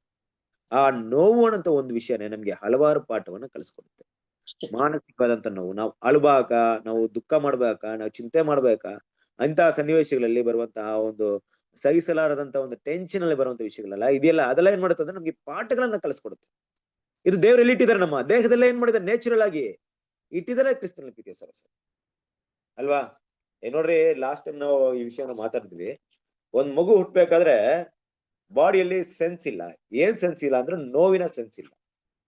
ಅಂದ್ರೆ ಆ ಮಗುಗೆ ಹೊಡೆದಾಗ, ಇಲ್ಲ ಕೈಗೆ ಪೆಟ್ಟಾದಾಗ, ಇಲ್ಲ ಗಾಯವಾದಾಗ ಆ ಮಗುಗೆ ಏನ್ ಗೊತ್ತಾಗ್ತಿಲ್ಲ ಅಂದ್ರೆ ಪೇನ್ ಬರ್ತಾ ಇಲ್ಲ, ನೋವು ಬರ್ತಾ ಇಲ್ಲ. ಆ ಮಗು ಏನ್ ಮಾಡಿದ, ಒಂದ್ಸರಿ ಹೋಗ್ಬಿಟ್ಟು ಏನ್ ಮಾಡಿದ, ಬ್ಲೇಡ್ ತಗೊಂಡು ಕೈನ ಕಟ್ ಮಾಡ್ತಾ ಇದೆ, ರಕ್ತ ಹೋಗ್ತಿದೆ, ಆದ್ರೆ ಮಗುಗೆ ಏನ್ ಕಾಣಿಸ್ಕೊಳ್ತಿಲ್ಲ. ಅವಾಗ್ಲೇ ಗೊತ್ತಾಯ್ತು ಎಲ್ಲಾ ಸೈಂಟಿಸ್ಟ್ ಎಲ್ಲ ಡಾಕ್ಟರ್ಗೆ, ನೋವು ಅನ್ನೋಂತ ಒಂದು ವಿಷಯ ದೇಹದಲ್ಲಿ ಇಟ್ಟಿರೋದ್ರಿಂದ ಎಷ್ಟು ದೊಡ್ಡ ಉಪಯೋಗ ಆಗ್ತಿದೆ ನಮ್ಗೆ. ಆ ಮಗುನ ಅದ್ರಲ್ಲಿ ಆ ಸೆನ್ಸ್ ಇಲ್ಲ, ಬಾಡಿಯಲ್ಲಿ ಇಲ್ದೇ ಇರೋದಕ್ಕೋಸ್ಕರ ಆ ಮಗುನ ಕಾಪಾಡೋದೇ ಕಷ್ಟ ಆಗ್ಬಿಡ್ತು. ಯಾಕಂದ್ರೆ ಏನ್ ಮಾಡಿದ್ರು ನೋವಾಗ್ತಿಲ್ಲ, ಬೆಂಕಿಯಲ್ಲಿ ಕೈ ಇಟ್ರು ನೋವು ಅಂತ ಗೊತ್ತಾಗ್ತಿಲ್ಲ. ನೋಡ್ರಿ, ಆ ನೋವು ಅನ್ನುವಂತ ಒಂದು ದೇವ್ರು ಇಟ್ಟಿದ್ರಲ್ಲ ನೋಡ್ರಿ, ಬ್ಯೂಟಿಫುಲ್ ಅದು. ಅದನ್ನ ಯಾವ ರೀತಿ ವಿವರಣೆ ಮಾಡ್ಬೇಕಂತ ನಮ್ಗೆ ಗೊತ್ತಿಲ್ಲ. ನಮ್ಗೆ ನೋವಿನಲ್ಲಿ ಹಲವಾರು ರೀತಿಯಾದ ನೋವಿದೆಯಲ್ಲ, ಕರೆಕ್ಟ್ ಅಲ್ವಾ? ನೋಡ್ರಿ, ನಾನಾ ತರದ ನೋವಿದೆ. ಕೈಯಲ್ಲಿ ಸುಟ್ಟಾಗ ಒಂದ್ ಪೇನ್ ಇದೆ, ಏಟು ಬಿದ್ದಾಗ ಒಂದ್ ಪೇನ್ ಇದೆ ಅಲ್ವಾ? ಒಡೆದಾಗ ಒಂದ್ ಪೇನ್ ಬರುತ್ತೆ, ಇಲ್ಲ ಒಂದ್ ಪೇನ್. ದೇಹದಲ್ಲಿ ಏನಾದ್ರು ಹೊಟ್ಟೆ ನೋವು ಬಂದಾಗ ಅದೊಂದು ನೋವಿದೆ, ತಲೆನೋವು ಇದ್ದಾಗ ಅದೊಂದ್ ತರ ನೋವಿದೆ. ಎಲ್ಲ ಡಿಫ್ರೆನ್ಸ್ ಆಫ್ ಪೇನ್. ಹಲ್ಲು ನೋವು ಬಂದಾಗ ಇನ್ನೂ ಬೇರೆ ತರ ಕಷ್ಟ ಇದೆ. ದೇಹದಲ್ಲಿ ನಾನಾ ಭಾಗದಲ್ಲಿ ನಾನಾ ವಿಷಯಗಳು ದೇವ್ರ ಏನ್ ಮಾಡಿದ್ರೆ ಸೆನ್ಸ್ಗೂ ಆರ್ಗನ್ಗೂ ನಮ್ಮ ಅಂಗಾಂಶಗಳಲ್ಲಿ ಜೀವಕೋಶ ಕನೆಕ್ಟ್ ಮಾಡ್ಬಿಟ್ಟಿದ್ದಾರೆ ನೋವನ್ನ. ಯಾಕೆ ಹೇಳಿ ಅದು ಇಟ್ಟಿರೋದು? ನಮ್ಮನ್ನ ಕಾಪಾಡ್ಕೊಳಕ್ಕೆ. ಕರೆಕ್ಟಾ? ಈ ಒಂದು ನೋವು ಏನ್ ಮಾಡುತ್ತಂದ್ರೆ ನಮಗೆ ಹಲವಾರು ಸಾರಿ ಮಾನಸಿಕವಾದಂತ ತಪ್ಪುಗಳನ್ನ ಮಾಡದೇ ಇರುವಂತ ವಿಷಯಗಳನ್ನ ಪಾಠವನ್ನ ಕಲಿಸ್ಕೊಡುತ್ತೆ. ಹಾಗೆ ಆತ್ಮಿಕ ನೋವು ಅಂದ್ರೆ ಮಾನಸಿಕವಾದಂತ ನೋವಿನ ಬಗ್ಗೆ ಅರ್ಥ ಮಾಡ್ಕೊಂಡು, ಈಗ ನಮ್ಮ ಮನಸ್ಸಿಗೆ ಯಾರಾದ್ರೂ ಬೈದ್ರೆ, ನಮ್ಗೆ ಇಡಿಸದೇ ಇರೋಂತ ಕೆಲಸ ಮಾಡಿದ್ರೆ ನಮ್ಗೆ ಎಷ್ಟು ನೋವಾಗುತ್ತೆ. ಅದೇ ರೀತಿ ನಾವು ದೇವರನ್ನ ಪ್ರೀತಿ ಮಾಡಿದ್ದೆ ಆದ್ರೆ, ದೇವರಿಗೆ ಇಡಿಸದಂತ ಕೆಲಸ ಮಾಡಿದ್ರೆ ದೇವ್ರಿಗೂ ಕೂಡ ನೋವಾಗುತ್ತೆ, ದೇವ್ರಿಗೂ ಕಷ್ಟವಾಗುತ್ತೆ. ಇನ್ನು ವಿಷಯಗಳೆಲ್ಲ ಏನಾಗುತ್ತೆ, ಮನುಷ್ಯನಿಗೆ ಮಾನಸಿಕವಾಗಿ ಕಲಿತಾರೆ. ಆದ್ರಿಂದ ದೇವ್ರ ಏನ್ ಮಾಡಿದಾರೆ ಅಂದ್ರೆ ಇದು ನೇಚುರಲ್ ಆಗಿ ಪ್ರತಿಯೊಬ್ಬರ ಮೈಂಡ್ ಅಲ್ಲಿ ಇದೆ. ಅವ್ರು ಅದನ್ನ ಕರೆಕ್ಟ್ ಆಗಿ ಅದನ್ನ ಸ್ಟಡಿ ಮಾಡಿದ್ರೆ ಸಾಕು, ಕಂಡಿಡಿಬಹುದು. ಈಗ ನೋಡ್ರಿ, ಒಂದು ಮಗು ನೀವ್ ಅದನ್ನ ತಪ್ಪು ಮಾಡ್ಬೇಡ ಅಂತ ಹೇಳ್ದಾಗ ಕೇಳಲ್ಲ ಅಂತ ಇಟ್ಕೊಳ್ಳಿ, ನೀವು ಹೊಡಿತೀರಾ. ಹೊಡೆದಾಗ್ಲೂ ಕೂಡ ಏನ್ ಮಾಡುತ್ತೆ, ಆ ಮಗು ತಪ್ಪು ಮಾಡುತ್ತೆ, ನಾನ್ ಮಾಡ್ತೀನಿ ಅಂತ ಹೇಳುತ್ತೆ. ಇನ್ನೊಂದ್ಸರಿ ಹೊಡಿತೀರಾ, ಅವಾಗಲೂ ತಪ್ಪು ಮಾಡ್ತೀನಿ ಅಂತ ಹೇಳುತ್ತೆ. ನೀವ್ ಎಷ್ಟು ಸರಿ ಹೊಡಿತೀರಾ, ಇಲ್ಲ ನಾನು ಮಾಡೇ ಮಾಡ್ತೀನಿ ಅಂತ ಹಠದಲ್ಲಿ ಇರುತ್ತೆ. ಒಂದು ಎಕ್ಸ್ಟ್ರೀಮ್ ಲೆವೆಲ್ಗೆ ಹೋಗ್ಬಿಟ್ಟು ಏನ್ ಮಾಡಲ್ಲ, ಅದು ನಾನ್ ಮಾಡಲ್ಲ ಅಂತ ಹೇಳ್ಬಿಡುತ್ತೆ. ಯಾಕಂದ್ರೆ ಈಗ ಅದರ ಹಠಕ್ಕಿಂತ ಜಾಸ್ತಿ ಗಾಯ ಮಾಡಿದ್ಯೇನಂದ್ರೆ ಅದ್ರ ನೋವು. ಆ ನೋವಿನ ಮುಂದೆ ಹಠ ನಿಂತ್ಕೊಳಕ್ಕಾಗ್ಲಿಲ್ಲ. ನೋಡ್ರಿ, ದೇವ್ರ ಏನ್ ಮಾಡಿದಾರೆ ಅಂದ್ರೆ ಇಂಥ ವಿಷಯಗಳನ್ನ ದೇಹದಲ್ಲಿ ಇಟ್ಟಿದ್ದಾರೆ. ಇದೆಲ್ಲ ನಮ್ಗೆ ಏನ್ ಮಾಡುತ್ತಂದ್ರೆ ನೀತಿಯ ಪಾಠವನ್ನ ಕಲಿಸ್ಕೊಡ್ತಾ ಇರುತ್ತೆ. ಇದೆಲ್ಲ ಇದ್ರೂ ಕೂಡ, ಇಷ್ಟೆಲ್ಲಾ ವಿಷಯಗಳು ಇದ್ರೂ ಕೂಡ ಮನುಷ್ಯ ಏನ್ ಮಾಡ್ತಾ ಇದ್ದಾನೆ, ಈಗ ಆ ದೇವರ ನೀತಿಗೆ ಸಂಬಂಧಪಟ್ಟಂತ ವಿಷಯಗಳಿಗಿಂತ ಹೆಚ್ಚಾಗಿ ತನ್ನ ಮನಸ್ಸಿಗೆ ಯಾವುದು ಇಷ್ಟವಾಗುತ್ತೋ ಅದನ್ನೇ ತುಂಬಾ ಇಷ್ಟ ಪಡೋದ್ರಿಂದ ಈಗ ದೇವ್ರು ಏನ್ ಮಾಡ್ತಾರೆ ಗೊತ್ತಾ? ಏನ್ ಮಾಡ್ತಾರೆ ಇಲ್ಲಿ? ಆ ನೋವು, ಮಾನಸಿಕವಾದ ನೋವು, ಆ ಮನಸ್ಸಾಕ್ಷಿನ ಅಲ್ಲಿಂದ ತೆಗೆದು ಬಿಡ್ತಾರೆ. ಈ ನಮ್ಮ ಮನಸ್ಸಾಕ್ಷಿನೇ ನನ್ನ ಗಾಯ ಮಾಡ್ತಾ ಇತ್ತು. ತಪ್ಪು ಮಾಡ್ಬೇಡ ಅಂತ ಹೇಳ್ತಾ ಇತ್ತು. ನಾನು ಅದನ್ನ ಮೇಲೆ ಮಾಡಕ್ ಶುರು ಮಾಡಿದೆ. ಇದು ನನಗೆ ಒಂದು ತಪ್ಪು ಮಾಡಿದಾಗ ಮಾನಸಿಕವಾಗಿ ನನಗೆ ಆದಂತ ನೋವು, ಆ ನೋವು ಏನನ್ನ ತಿಳಿಸ್ಕೊಡ್ತು ಅಂದ್ರೆ ನೆಕ್ಸ್ಟ್ ಟೈಮ್ ಈ ರೀತಿ ನಾನು ಮಾಡ್ಬಾರ್ದು ಅಂತ ತಿಳಿಸ್ಕೊಡ್ತು ನನ್ನ ಮನಸ್ಸಾಕ್ಷಿ. ಆದ್ರೆ ನಾನೇನ್ ಮಾಡ್ಕೊಂಡೆ ಅಂದ್ರೆ ಈ ಮನಸ್ಸಿನ ನೋವಿಗಿಂತ ಶರೀರದ ಅಭಿಲಾಷೆಗೆ ತುಂಬಾ ಆಸೆ ಪಡ್ತಿದ್ದೆ. ಹಾಗಾಗಿ ನಾನೇನ್ ಮಾಡ್ತಿದ್ದೆ ಅಂದ್ರೆ ಈ ಮನಸ್ಸಿನ ನೋವನ್ನ ಏನ್ ಮಾಡ್ತಿದ್ದೆ, ಅದನ್ನ ಸಗಿಸ್ಕೊಳ್ಳಕ್ಕೆ ಶುರು ಮಾಡ್ಕೊಂಡ್ಬಿಟ್ಟೆ. ಸಗಿಸ್ಕೊಳ್ತಾ ಮಾನಸಿಕವಾಗಿ ನನ್ನ ಮನಸ್ಸಾಕ್ಷಿ ಯಾವಾಗ್ಲೂ ನನ್ನ ಹತ್ರ ಮಾತಾಡ್ತಾ ಇತ್ತು. ಮಾತಾಡ್ತಾ ಒಂದು ಕ್ಷಣ ಏನಾಗುತ್ತಂದ್ರೆ ಅದು ಮಾತಾಡಲ್ಲ. ಅದೇನ್ ಮಾಡುತ್ತೆ ಗೊತ್ತಾ, ಸೈಲೆಂಟ್ ಆಗ್ಬಿಡುತ್ತೆ. ಯಾಕೆ ಸೈಲೆಂಟ್ ಆಗುತ್ತೆ? ನಿನ್ಗೆ ಎಷ್ಟೇ ಹೇಳಿದ್ರು, ನಾನು ಎಷ್ಟೇ ಸರಿ ಮಾತಾಡಿದ್ರು ಏನು ಯೂಸ್ ಇಲ್ಲ. ಯಾಕಂದ್ರೆ ನಿನ್ಗೆ ಏನ್ ಇಷ್ಟ ಬರ್ತದೆ ಅದ್ ಮಾಡಕ್ ಹೋಗ್ತಿದ್ವಿ. ಬಿಟ್ಬಿಡು, ನಾನು ಯಾವುದೇ ನಿನ್ಗೆ ಏನ್ ಮಾಡಲ್ಲ, ನಿನ್ಗೆ ಡೇಂಜರ್ ರೆಡ್ ಸಿಗ್ನಲ್ ಕೊಡಲ್ಲ. ಇದು ಡೇಂಜರ್ ಲೈಟ್ ನ ನಾನು ಬ್ಲಿಂಕ್ ಮಾಡಲ್ಲ. ನೀನ್ ಇಷ್ಟ ಬಂದಂತೆ ಮಾಡು ಅಂತ ಏನ್ ಮಾಡುತ್ತೆ, ಬಿಟ್ಟಿರುತ್ತೆ. ಆಗೇನಾಗುತ್ತಂದ್ರೆ ನಾವ್ ಏನ್ ಇಷ್ಟ ಪಡ್ತೀವೋ ಅದನ್ನ ಮಾಡಕ್ಕೆ ನಮ್ಮ ಮನಸ್ಸಾಕ್ಷಿ ಅಡ್ಡಿ ಮಾಡಲ್ಲ. ಅದಕ್ಕೆ ದೇವ್ರೇನ್ ಮಾಡ್ತಾರೆ, ನಮ್ಮನ್ನ ಒಪ್ಪಿಸ್ಕೊಟ್ಬಿಡ್ತಾರಂತ. ನಮ್ ಒಳಗಿನೇ ಇರುವಂತ ಒಂದು ದೇವರ ಆತ್ಮದ ಮೂಲಕ ಪ್ರತಿಯೊಬ್ಬ ಮನುಷ್ಯನು ಕೂಡ ದೇವರ ಸ್ವರೂಪದಲ್ಲಿ ಸೃಷ್ಟಿ ಮಾಡಲ್ಪಟ್ಟಿದ್ದಾನೆ. ಹಾಗೆ ಸೃಷ್ಟಿ ಮಾಡಲ್ಪಟ್ಟಂತ ಸೃಷ್ಟಿ ಒಳಗಿರುವಂತ ದೇವರ ಒಂದು ಮಾತು ಪ್ರತಿ ಸರಿ ಇದು ತಪ್ಪು ಅಂತ ರೆಡ್ ಸಿಗ್ನಲ್ ಕೊಡ್ತಾ ಇದ್ರು. ಅದನ್ನ ಮಾಡ್ತಾ ಹೋದ್ರೆ ಒಂದ್ ಸರಿ ದೇವ್ರ ಏನ್ ಮಾಡ್ತಾರ, ರೆಡ್ ಸಿಗ್ನಲ್ ಏನಾಗುತ್ತೆ, ಆಫ್ ಆಗುತ್ತೆ. ಕರೆಕ್ಟಾ? ಈಗ ರೋಡಲ್ಲಿ ಹೋಗ್ತಿರ್ಬೇಕಾದ್ರೆ ಟ್ರಾಫಿಕ್ ಅಲ್ಲಿ ರೆಡ್ ಸಿಗ್ನಲ್, ಎಲ್ಲಾ ಕಡೆ ಗಾಡಿ ಹೋಗ್ತಿದೆ, ರೆಡ್ ಸಿಗ್ನಲ್ ಬಂದ್ರೆ ನಿಂತ್ಕೊಬೇಕು. ಈಗ ರೆಡ್ ಸಿಗ್ನಲ್ ಹಾಕಿದ್ರು ಕೂಡ ನಿಂತ್ಕೊಳ್ದೆ ಹೋಗ್ತೀವಿ ಅಂದ್ರೆ ಏನಕ್ಕೆ? ರೆಡ್ ಸಿಗ್ನಲ್ ಏನಕ್ಕೆ ಯೂಸು? ರೆಡ್ ಸಿಗ್ನಲ್ ಅದ್ ಪಾಡಿಗಿಲ್ಲಪ್ಪ, ನಾನು ಹೋಗ್ತೀನಿ, ನಾನು ಅಡ್ಡದಿಡ್ಡಿ ಹೋಗ್ತೀನಿ, ನಾನು ಬರ್ತೀನಿ ಅಂದ್ರೆ ಎಲ್ರು ಇದೇ ಕೆಲಸ ಮಾಡ್ತಿದ್ರೆ ರೆಡ್ ಸಿಗ್ನಲ್ ನಮ್ಗೆ ಏನ್ ಬೇಕು? ಬೇಕಾಗಿಲ್ಲ. ಸೊ ದೇವ್ರ ಏನ್ ಮಾಡ್ಬಿಡ್ತಾನೆ, ನಮ್ಮ ಮೈಂಡ್ ನ ಆ ಒಂದು ಸಿಗ್ನಲ್ ಬರಲ್ಲ ನಮ್ಗೆ. ಮತ್ತೆ ನಮ್ಮ ಮನಸ್ಸಾಕ್ಷಿ ನಮ್ಮನ್ನ ತಪ್ಪನ್ನ ತಿದ್ದಕ್ಕೆ ಪ್ರಯತ್ನ ಮಾಡಲ್ಲ. ನಾವು ಮೇಲೆ ಮೇಲೆ ಮೇಲೆ ಮೇಲೆ ತಪ್ಪು ಮಾಡಿದ್ರೆ ಯಾವುದು ಕೂಡ ತಪ್ಪು ಅಂತ ಎಚ್ಚರಿಸುವಂತ ಒಂದು ಸ್ವರವಾಗ್ಲಿ ಎಚ್ಚರಿಕೆ ಮಾತಾಗ್ಲಿ ಇರಲ್ಲ. ಸೊ ಸಂಪೂರ್ಣವಾಗಿ ಕೆಟ್ಟದ್ ಮಾಡಕ್ಕೆ ನಾವೇನ್ ಮಾಡ್ಕೊಡ್ತೀವಿ ಅಂದ್ರೆ ಹೊಳಸಾದ ವಿಷಯಗಳನ್ನ ಮಾಡಕ್ಕೆ ಕಂಪ್ಲೀಟ್ ಆಗಿ ಶುರು ಮಾಡ್ಕೊಡ್ತೀವಿ. ಇದು ದೇವ್ರ ಏನ್ ಮಾಡ್ತಾರೆ ಅಂದ್ರೆ ನಮ್ಮನ್ನ ಆ ರೀತಿಯಾದಂತ ಒಂದು ವಿಷಯಕ್ಕೆ ಒಪ್ಪಿಸ್ಕೊಟ್ಬಿಡ್ತಾರೆ. ಇಷ್ಟಲಪ್ಪಿದೆ ಸರಸರಿರೆ, ಇದು ಲೋಕದವರ ಮಟ್ಟಿಗೆ ಬಿಟ್ಬಿಡ್ರಿ. ಇದರಲ್ಲಿ ಲೋಕದ ಜನ 90% ಇದಾರೆ. ಯಾವುದು ಬೇಡ ಅಂತಿದೆಯೋ ಅದಕ್ಕೆ ವಿರುದ್ಧವಾಗಿ ಮಾಡ್ತಾ ಇದಾರೆ. ಅವ್ರನ್ನ ಏನು ಮಾಡಕ್ ಆಗ್ತಿಲ್ಲ. ಆತರ ಪ್ರತಿಫಲವನ್ನ ಅವ್ರು ಅನುಭವಿಸ್ತಾರೆ. ಈ ಪ್ರಪಂಚದಲ್ಲಿ ಅವ್ರು ಮಾಡಿದಂತ ತಪ್ಪಿಗೆ ಶಿಕ್ಷಣ ಏನ್ ಮಾಡ್ತಾರೆ, ಅನುಭವಿಸ್ತಾರೆ. ಕೊನೆಗೆ ಏನ್ ಮಾಡ್ತಾರೆ, ದೇವ್ರು ಯಾವುದೋ ಒಂದ್ ರೀತಿಲ ಜಡ್ಜ್ಮೆಂಟ್ ನ ಕೊಟ್ಟಿರ್ತಾರೆ. ಈಗ ಸ್ಮೋಕಿಂಗ್ ತಪ್ಪು ಅಂತ ಹೇಳಿದಾಗ ನಾವು ಸ್ಮೋಕ್ ಮಾಡ್ತಾ ಇದ್ರ ಕ್ಯಾನ್ಸರ್ ಬಂದಾಗ ಅದರ ಪೇನ್ ಮೂಲಕ ಪಾಠವನ್ನು ಅನುಭವಿಸ್ತಾರೆ. ನಾನು ಇದನ್ನೇ ಮಾಡ್ಬೇಕಂತ ಇಷ್ಟಪಟ್ರೆ ಅದನ್ನೇನ್ ಮಾಡ್ತಾರೆ, ಅನುಭವಿಸ್ತಾರೆ. ಪ್ರತಿಯೊಬ್ಬ ಜನರು ಕೂಡ ಕೆಟ್ಟದು ಅಂತ ಗೊತ್ತಿದ್ರು ಕೂಡ ಅದನ್ನ ಮಾಡ್ತಾ ಹೋದ್ರೆ ಅದರ ಪ್ರತಿಫಲವನ್ನ ಏನ್ ಮಾಡ್ತಾರೆ, ಅನುಭವಿಸ್ತಾರೆ. ದೇವ್ರು ಅದನ್ನ ಬಿಟ್ಬಿಡ್ತಾರೆ. ಹಾಗೆ ಇವತ್ತು ಏನ್ ಮಾಡ್ತೀವಿ, ಪ್ರಪಂಚದಾದ್ಯಂತ ವಿಶ್ವವನ್ನು ನೋಡ್ತೀವಿ. ದೇವ್ರವ್ರನ್ನ ಕರ್ಕೊಂಡೋಗಿ, ಬಾರಪ್ಪ ಈಗ ನೋಡಿ ನನ್ ಮಗು ಬೆಂಕಿ ಹತ್ರ ಯಾವಾಗ್ಲೂ ಕೈ ಇಡ್ತಾ ಇದೆ, ಬೆಂಕಿ ಹತ್ರ ಆಟ ಆಡ್ತಿದೆ ಅಂದ್ಬಿಟ್ಟು ನಾವು ಹೋಗ್ಬಿಟ್ಟು ಅದ್ಮೇಲೆ ಬೆಂಕಿ ಹಚ್ಬಿಡಲ್ಲ, ನಾವು ಬೆಂಕಿಗೆ ಒಪ್ಪಿಸ್ಕೊಡಲ್ಲ. ಆ ರೀತಿ ಮಾತಲ್ಲ ಅಲ್ಲಿ ಹೇಳ್ತಿರೋದು. ದೇವ್ರು ಒಪ್ಪಿಸ್ಕೊಟ್ಬಿಟ್ರಂದ್ರೆ ತಪ್ಪು ಮಾಡ್ತೀನಿ ಅಂತ ಹೇಳಿದಾಗ ದೇವ್ರ ಏನ್ ಮಾಡ್ಬಿಟ್ಟು ಕರ್ಕೊಂಡು ಹೋಗ್ಬಿಟ್ಟು, ತಗೋ ನೀನೇ ತಪ್ಪು ಮಾಡ್ಕೊಂತೀರ, ಪಾಪ ಮಾಡಂತ ದೇವ್ರು ಒಪ್ಸಲ್ಲ ಕೃಷ್ಣನ. ಬಟ್ ದೇವ್ರು ನಮ್ಮನ್ನ ತಡೆಯಲ್ಲ. ನಮ್ಮನ್ನ ತಡೆಯುವಂತ ಮನಸ್ಸಾಕ್ಷಿ ನಮ್ಮ ಹತ್ರ ಮಾತಾಡಲ್ಲ. ಅದು ಸೈಲೆಂಟ್ ಆದ್ಮೇಲೆ ನಾವು ಇಷ್ಟ ಬಂದಿಂದ ಮಾಡ್ಕೊಳಕ್ ಹೋಗ್ಬಿಡ್ತೀವಿ. ಇದು ಪ್ರಪಂಚದಲ್ಲಿರುವಂತ ವಿಷಯ. ಆದ್ರೆ ದೇವ್ರ ಮಕ್ಳು ಅಂತ ಬಂದಾಗ ನಮ್ ಮನಸ್ಸಾಕ್ಷಿ ತುಂಬಾ ಸ್ಟ್ರಾಂಗ್. ನಮ್ಗಿರುವಂತ ನೀತಿ ಪಾಠ, ನಾವು ಕಲ್ತಿರೋಂತ ನೀತಿ ಪಾಠ ಅಷ್ಟು ಬೇಗ ನಮ್ಮನ್ನ ತಪ್ಪನ್ನ ಮಾಡಕ್ಕೆ ಬಿಟ್ಬಿಡಲ್ಲ. ಭಯಂಕರ ಗಂಟೆನ ಹೊಡಿತಾ ಇರುತ್ತೆ, ಅಲಾರಾಮನ್ನ ಹೊಡಿತಾ ಇರುತ್ತೆ, ರೆಡ್ ಸಿಗ್ನಲ್ ಕೊಡ್ತಾ ಇರುತ್ತೆ. ಅದನ್ನ ತಡೆಯುತ್ತೆ. ಅದು ನಾವು ಮಾಡಕ್ ಅಷ್ಟು ಸುಲಭವಾಗಿ, ಅಷ್ಟು ಫ್ರೀಯಾಗಿ ನಮ್ಮ ಕೈಯಲ್ಲಿ ಮಾಡಕ್ಕಾಗಲ್ಲ. ಯಾಕಂದ್ರೆ ಆಲ್ರೆಡಿ ನಮ್ಮಲ್ಲಿ ಏನಿದೆ, ದೇವರ ವಾಕ್ಯ ನಮ್ಮ ಮನಸ್ಸಾಕ್ಷಿ ಜೊತೆಗೆ ಬೆರೆತ್ಕೊಂಡಿದೆ.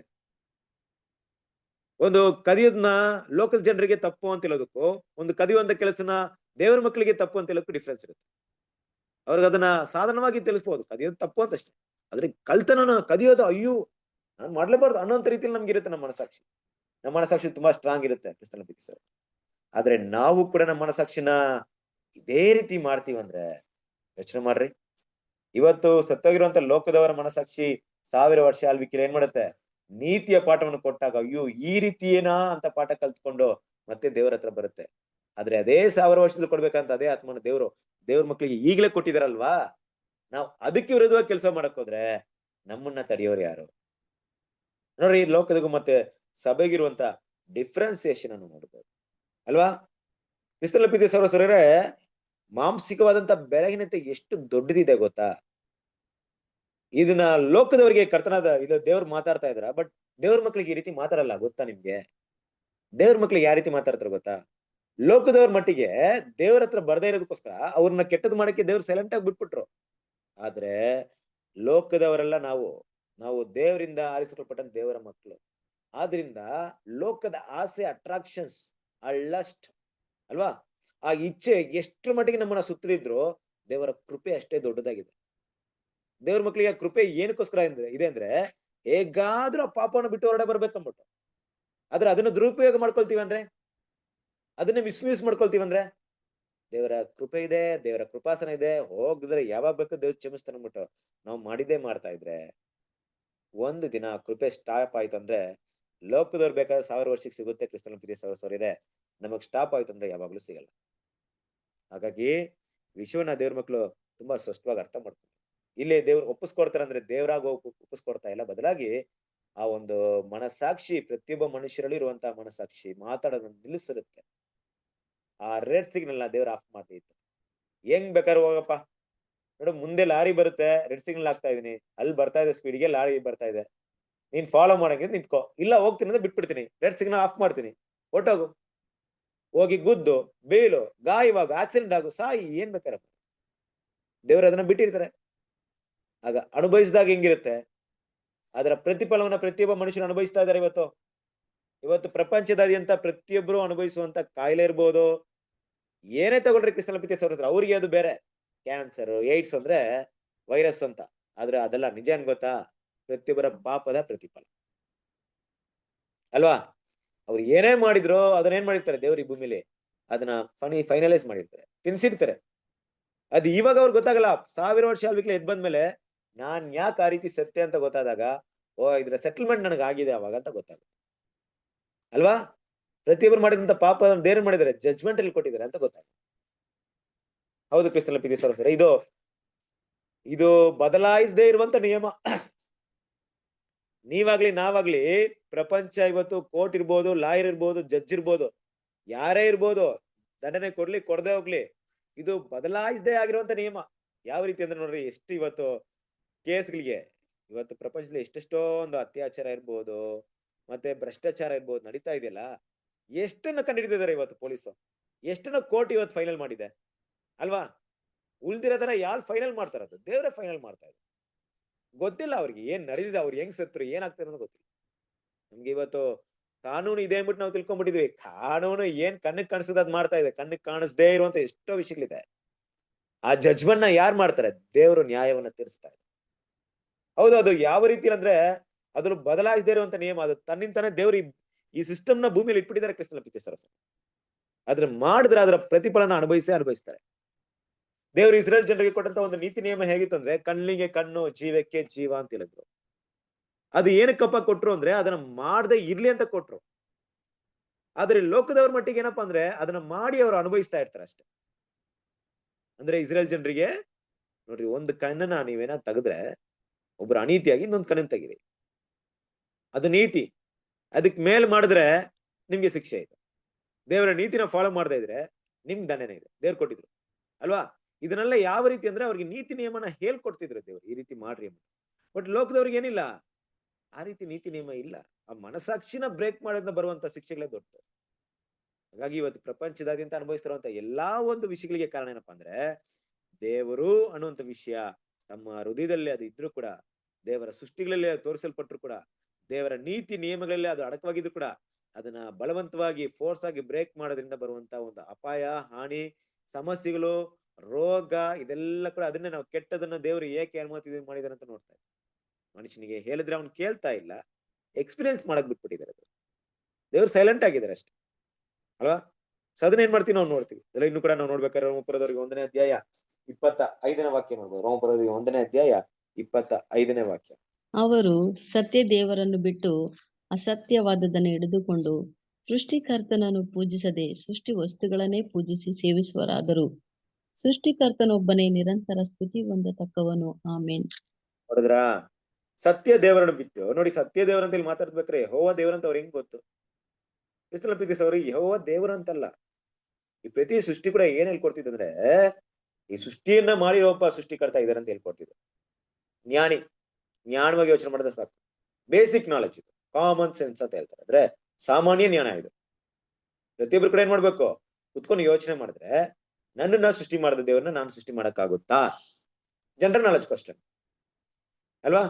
ಇಡೀ ಒಂದು ಆಕಾಶವನ್ನು ನೋಡಿದಾಗ ಇದನ್ನು ಸೃಷ್ಟಿ ಮಾಡಿದ ದೇವರು ನಾನು ಕೈಯಲ್ಲಿ ಉಂಟು ಮಾಡಕ್ಕಾಗುತ್ತಾ? ನಾನು ಉಂಟು ಮಾಡಂತ ಕಲ್ಲಲ್ಲೋ ಗುಹೆಯಲ್ಲೋ ಇಲ್ಲ ಬಂಡೆಗಳಲ್ಲಿ ಉಂಟು ಮಾಡಿದಂತ ಕೆತ್ತಿದಂತ ಒಂದು ದೇವರ ಒಂದು ಶಿಲೆಯಲ್ಲಿ ದೇವರು ಇರ್ತಾರ? ಖಂಡಿತ ಇರಲ್ಲ. ದೇವರು ಏನಾಗಿರ್ತಾರೆ? ಹುಡ್ಕೋದನ್ನೋದು ನೆಕ್ಸ್ಟ್ ವಿಷಯ. ಆದ್ರೆ ಮೊದಲು ತಿಳ್ಕೊಬೇಕಾದ್ರೆ ಖಂಡಿತ ಇದೆಲ್ಲ ಇರಲ್ಲ ಅನ್ನೋದು ಮೊದಲು ವಿಷಯ. ಇದು ದೇವರಲ್ಲ ಅನ್ನೋಂಥ ವಿಷಯನ ಕಂಡಿಡಿದು ಮೊದಲನೇ ವಿಷಯ, ಅದು ಜ್ಞಾನ. ಆದ್ರೆ ಏನ್ ಮಾಡಿದ್ರು ಮನುಷ್ಯರು? ನಾವು ಮೊದಲೇ ನೋಡಿದ್ವಲ್ಲ ಲಾಸ್ಟ್ ಟೈಮ್ ಕೂಡ, ಮನುಷ್ಯನಿಗೆ ಕೊಟ್ಟಿದ್ದಾರೆ ಅಂತ ಸೆನ್ಸ್ ಎಷ್ಟಿದೆ, ಎಷ್ಟು ಸೆನ್ಸ್ ಕೊಟ್ಟಿದ್ದಾರೆ ಮನುಷ್ಯನಿಗೆ, ಎಷ್ಟು ಸೆನ್ಸ್ ಇದೆ ನಮಗೆ. 5 + 1 6 ಹಾ, ದೇವ್ರ ಮಕ್ಕಳಿಗೆ 6 ಸೆನ್ಸ್ ಇದೆ. ಲೋಕದಲ್ಲಿ ಎಷ್ಟಿದೆ? ಸಾಮಾನ್ಯವಾಗಿ 5 ಸೆನ್ಸ್: ಮೂಗು, ಕಣ್ಣು, ಕಿವಿ, ಬಾಯಿ, ಚರ್ಮ, ಸ್ಕಿನ್, ಟಚ್ ಅಲ್ವಾ? ಇದಿಷ್ಟೇ ಸೆನ್ಸ್ ಇರೋದು. ಇದ್ರ ಮೂಲಕನೇ ಅವ್ರು ಒಳ್ಳೇದ್ ಕೆಟ್ಟದಂತ ತಿಳ್ಕೊಬೇಕಷ್ಟೇ. ಈ ಸೆನ್ಸ್ ನ ಜ್ಞಾನೇಂದ್ರಿಯಗಳನ್ನ ಕೊಟ್ಟಿದ್ದಾರೆ ದೇವರು. ಆ ಜ್ಞಾನೇಂದ್ರಿಯಗಳ ಮೂಲಕ ತಪ್ಪು ಸರಿನ ಏನ್ ಮಾಡ್ಕೊಬಹುದು, ಅವರು ಅರ್ಥ ಮಾಡ್ಕೊಬಹುದು. ಈಗ ನಾವು ಒಂದು ವಸ್ತು ಕೆಟ್ಟೋಗಿದೆ ಅಂದ್ಬಿಟ್ಟು ನಾವು ಕಣ್ಣಿಂದ ನೋಡಿದಾಗ ಗೊತ್ತಾಗಲ್ಲ, ಸ್ಮೆಲ್ಲಿಂದ ಕಂಡಿಡ್ಬೇಕು ಅಲ್ವಾ? ಒಂದು ವಸ್ತು ಕಿತ್ತೋಗಿದೆ ಅಂದ್ಬಿಟ್ಟು ನಾವೇನ್ ಮಾಡಕ್ಕಾಗಲ್ಲ, ಕಿವಿಯಿಂದ ಕೇಳಿ ತಿಳ್ಕೊಳಕ್ಕಾಗಲ್ಲ, ಕಣ್ಣಿಂದ ನೋಡ್ಬೇಕು. ಒಂದು ಮಾತು ಕೆಟ್ಟದ ಅಂದ್ಬಿಟ್ಟು ನಾವೇನ್ ಮಾಡಕ್ಕಾಗಲ್ಲ, ಬಾಯಿಂದ ತಿಳ್ಕೊಳಕ್ಕಾಗಲ್ಲ, ಕಿವಿಯಿಂದ ಕೇಳ್ಕೊಬೇಕು. ನೋಡಿ, ಈ ಸೆನ್ಸ್ ಎಲ್ಲ ಹೇಗಿದೆ ಅಂದ್ರೆ ಇದೇ ರೀತಿಯಾಗಿ ದೇವ್ರು ಕೊಟ್ಟಿದ್ರೆ ಅದನ್ನ ಈ ವಿಷಯಗಳೆಲ್ಲ ಅರ್ಥ ಮಾಡ್ತಾರೆ. ಈ ಸೆನ್ಸ್ ನ ಯೂಸ್ ಮಾಡಿ ಅವ್ರ ಏನ್ ಮಾಡ್ಬೇಕಾಗಿದೆ, ಒಳ್ಳೇದು ಕೆಟ್ಟದನ್ನ ತಿಳ್ಕೊಳ್ಳುವಂತ ಅವಕಾಶನ ದೇವ್ರು ಕೊಟ್ಟಿದ್ದಾರೆ. ಸೆನ್ಸ್ ಅವ್ರಿಗೆ ತಿಳಿಸ್ಕೊಡ್ತಾ ಇದೆ ಕ್ರಿಸ್ತನ ಸರೋಸರಿಯರೇ. ಇದು ಪ್ರಾಣಿಗಳಿಗೆ ಇಲ್ಲ, ಮನುಷ್ಯರಿಗೆ ಇದೆ. ಕೇಳುವಂತ, ನೋಡುವಂತ, ಮಾತಾಡುವಂತ, ಮುಟ್ಟುವಂತ ಎಲ್ಲ ವಿಷಯಗಳೇನ್ ಮಾಡಿದ್ದಾರೆ ದೇವ್ರು ಕೊಟ್ಟಿದ್ದಾರೆ. ಬಟ್ ಈ ವಿಷಯ ಏನ್ ಹೇಳ್ಕೊಡ್ತಿದಂದ್ರೆ ಸೃಷ್ಟಿಕರ್ತನು ಸೃಷ್ಟಿಗಳಿಂದ ಮಿಗಿಲಾದವನು ಅಂತ ತಿಳಿಸ್ಕೊಡ್ತಿದೆ. ಈ ಸೆನ್ಸ್ ನ ಪ್ರಾಪರ್ ವೇಲಿ ಯೂಸ್ ಮಾಡಿದ್ರೆ, ಸರಿಯಾದ ದಾರಿಗೆ ಯೂಸ್ ಮಾಡಿದ್ದೆ ಆದ್ರೆ ಸೃಷ್ಟಿಕರ್ತನು ಏನಿಲ್ಲ, ಸೃಷ್ಟಿಗಳಲ್ಲಿ ಇರೋದಿಲ್ಲ ಅನ್ನೋಂಥ ವಿಷಯವನ್ನ ಏನ್ ಮಾಡುತ್ತೆ, ತಿಳಿಸ್ಕೊಡುತ್ತೆ. ಆದ್ರೆ ಅವ್ರೇನ್ ಮಾಡಿದ್ರು, ಇಲ್ಲ, ನಾನು ಸೃಷ್ಟಿಕರ್ತನ ನಾನು ಒಂದು ವಿಗ್ರಹ ಮಾಡ್ತೀನಿ, ಏನ್ ಮಾಡ್ತೀನಿ, ಒಂದು ಪ್ರಾಣಿ ರೂಪದಲ್ಲಿ ದೇವರನ್ನ ನೋಡ್ಬೇಕು. ನನಗೆ ಏನ್ ಮಾಡ್ಬೇಕು, ಈ ಪ್ರಾಣಿ ನೋಡಿ, ಒಂದು ಹದ್ದು ಇತ್ತು ಅಂದ್ರೆ ಒಂದ್ ದೊಡ್ಡ ಹದ್ದು ಆಗಿ ಮಾಡ್ಬೇಕು, ಸಿಂಹ ಇತ್ತು ಒಂದು ದೊಡ್ಡ ಸಿಂಹವಾಗಿ ಮಾಡ್ಬೇಕು. ಈ ರೀತಿಯಾಗಿ ಏನ್ ಮಾಡಿದ್ರು ಮನುಷ್ಯ, ಅಷ್ಟು ದಡ್ಡತನಕ್ಕೆ, ಅಷ್ಟು ಕೆಟ್ಟತನಕ್ಕೆ ಹೋದ್ರು. ಸೊ ದೇವ್ರೊಬ್ರೆ, ಸೃಷ್ಟಿಕರ್ತರು ಒಬ್ರೆ ನಿರಂತರಕ್ಕೆ ಏನ್ ಮಾಡಿದ್ರು, ಸ್ತುತಿ ಮಾಡಕ್ಕೆ ಯೋಗ್ಯರು. ಆದ್ರೆ ಸ್ತುತಿ ಎಲ್ಲ ಇಲ್ಲಿ ಎಲ್ಲಿ ಇವತ್ತು ಎಲ್ಲಿ ಹೋಗ್ತಿದೆ, ಯಾರಿಗೋಗ್ತಿದೆ? ಪ್ರತಿ ಸರಿ ಈ ಮಂತ್ರ ಇದೆಲ್ಲ ಓದ್ತಾರಲ್ವಾ, ಏನಂತಾರೆ, ಇದು ದೇವ್ರಿಗೆ ಏನ್ ಮಾಡ್ತಾರೆ, ಇದನ್ ಮಾಡ್ತಾರಲ್ವಾ, ಜಪ ಪ್ರಾರ್ಥನೆ ಎಲ್ಲ ಮಾಡ್ತಾರಲ್ವಾ, ನಮ್ ಇದ್ರಲ್ಲಿ ಏನ್ ಮಾಡ್ತಾರೆ, ಪೂಜೆಗೆ ಪುರಸ್ಕಾರ ಮಾಡ್ತಾರಲ್ವಾ, ಯಾರು ಸಲ್ಲಬೇಕಾಗಿದೆ ಆ ಮಹಿಮೆ ಎಲ್ಲ? ದೇವರೊಬ್ರಿಗೆ. ಸೃಷ್ಟಿಕರ್ತ ಯಾರು ಕೊಡ್ತಾ ಇದ್ದಾನೆ ಇವತ್ತು? ಗೊತ್ತಿಲ್ಲ ನೋಡ್ರಿ. ಪ್ರಾಣಿಗಳಿಗೆ ಕೊಡ್ತಾ ಇದ್ದಾರೆ. ಅವ್ರು ಮಾಡಿದಂತ ವಿಗ್ರಹ ಎಷ್ಟು ಕಷ್ಟ ಆಗಿದೆ ಅಂದ್ರೆ, ಕೆಲವೊಂದ್ ಟೈಮಲ್ಲಿ ನಾವು ಕೆಲವೊಂದು ಸ್ಥಳಗಳಿಗೆ ಹೋದ್ರೆ, ದೇವಾಲಯಗಳಲ್ಲಿ ಆ ವಿಗ್ರಹಗಳಿಗೆ ಬಟ್ಟೆ ಕೂಡ ಹಾಕಿರಲ್ಲ. ಅವ್ರು ಮಾಡಿರೋ ವಿಗ್ರಹ ಹಂಗೆ ನೋಡ್ರಿ, ಅದ್ ಅವ್ರ ಹೃದಯ ಹೆಂಗಿದೆ ಹಂಗ ವಿಗ್ರಹ ಇದೆ. ಆ ವಿಗ್ರಹಕ್ಕೆ ಸರಿಯಾಗಿ ಬಟ್ಟೆನೂ ಇರಲ್ಲ, ಅರ್ಧ ಬೆತ್ತಲೆ ಆಗಿರುತ್ತೆ, ಕೆಲವೊಂದ್ ಕಡೆ ಪೂರ್ತಿ ಬೆತ್ತಲೆ ಆಗಿರುತ್ತೆ. ಅದನ್ನೆಲ್ಲ ವಿಗ್ರಹ ಅಂತ ಏನ್ ಮಾಡ್ತಾರ ನೋಡ್ರಿ, ಇದು ಏನನ್ನ ಸೂಚಿಸ್ತಾ ಇದೆ? ಅವ್ರು ಏನೋ ಒಂದು ಇಷ್ಟ ಪಡ್ತಾ ಇದ್ರೆ ಅವ್ರು ಇಷ್ಟಪಡೋ ರೀತಿ ಆ ದೇವ್ರು ಇರ್ಬೇಕಷ್ಟೆ. ದೇವ್ರ ಏನ್ ಹೇಳ್ತಾರೆ ಅವ್ರು ಅದನ್ನ ಇಷ್ಟಪಡಲ್ಲ. ನಾನು ಹೇಗೆ ಇಷ್ಟಪಡ್ತೇನೆ ದೇವ್ರ ಹಂಗಿರ್ಬೇಕು, ತಮ್ಮ ಇಷ್ಟ, ತಮ್ಮ ಇಚ್ಛೆಗಳಿಗೆ ಅನುಗುಣವಾಗಿ. ನೋಡ್ರಿ, ಇದೆಲ್ಲ ಮನುಷ್ಯ ಏನ್ ಮಾಡಿದ್ರು. ಓದಿ ಯೆರೆಮೀಯನ ಪ್ರವಾದನೆ ಗ್ರಂಥ 16ನೇ ಅಧ್ಯಾಯ 19ನೇ ವಾಕ್ಯ.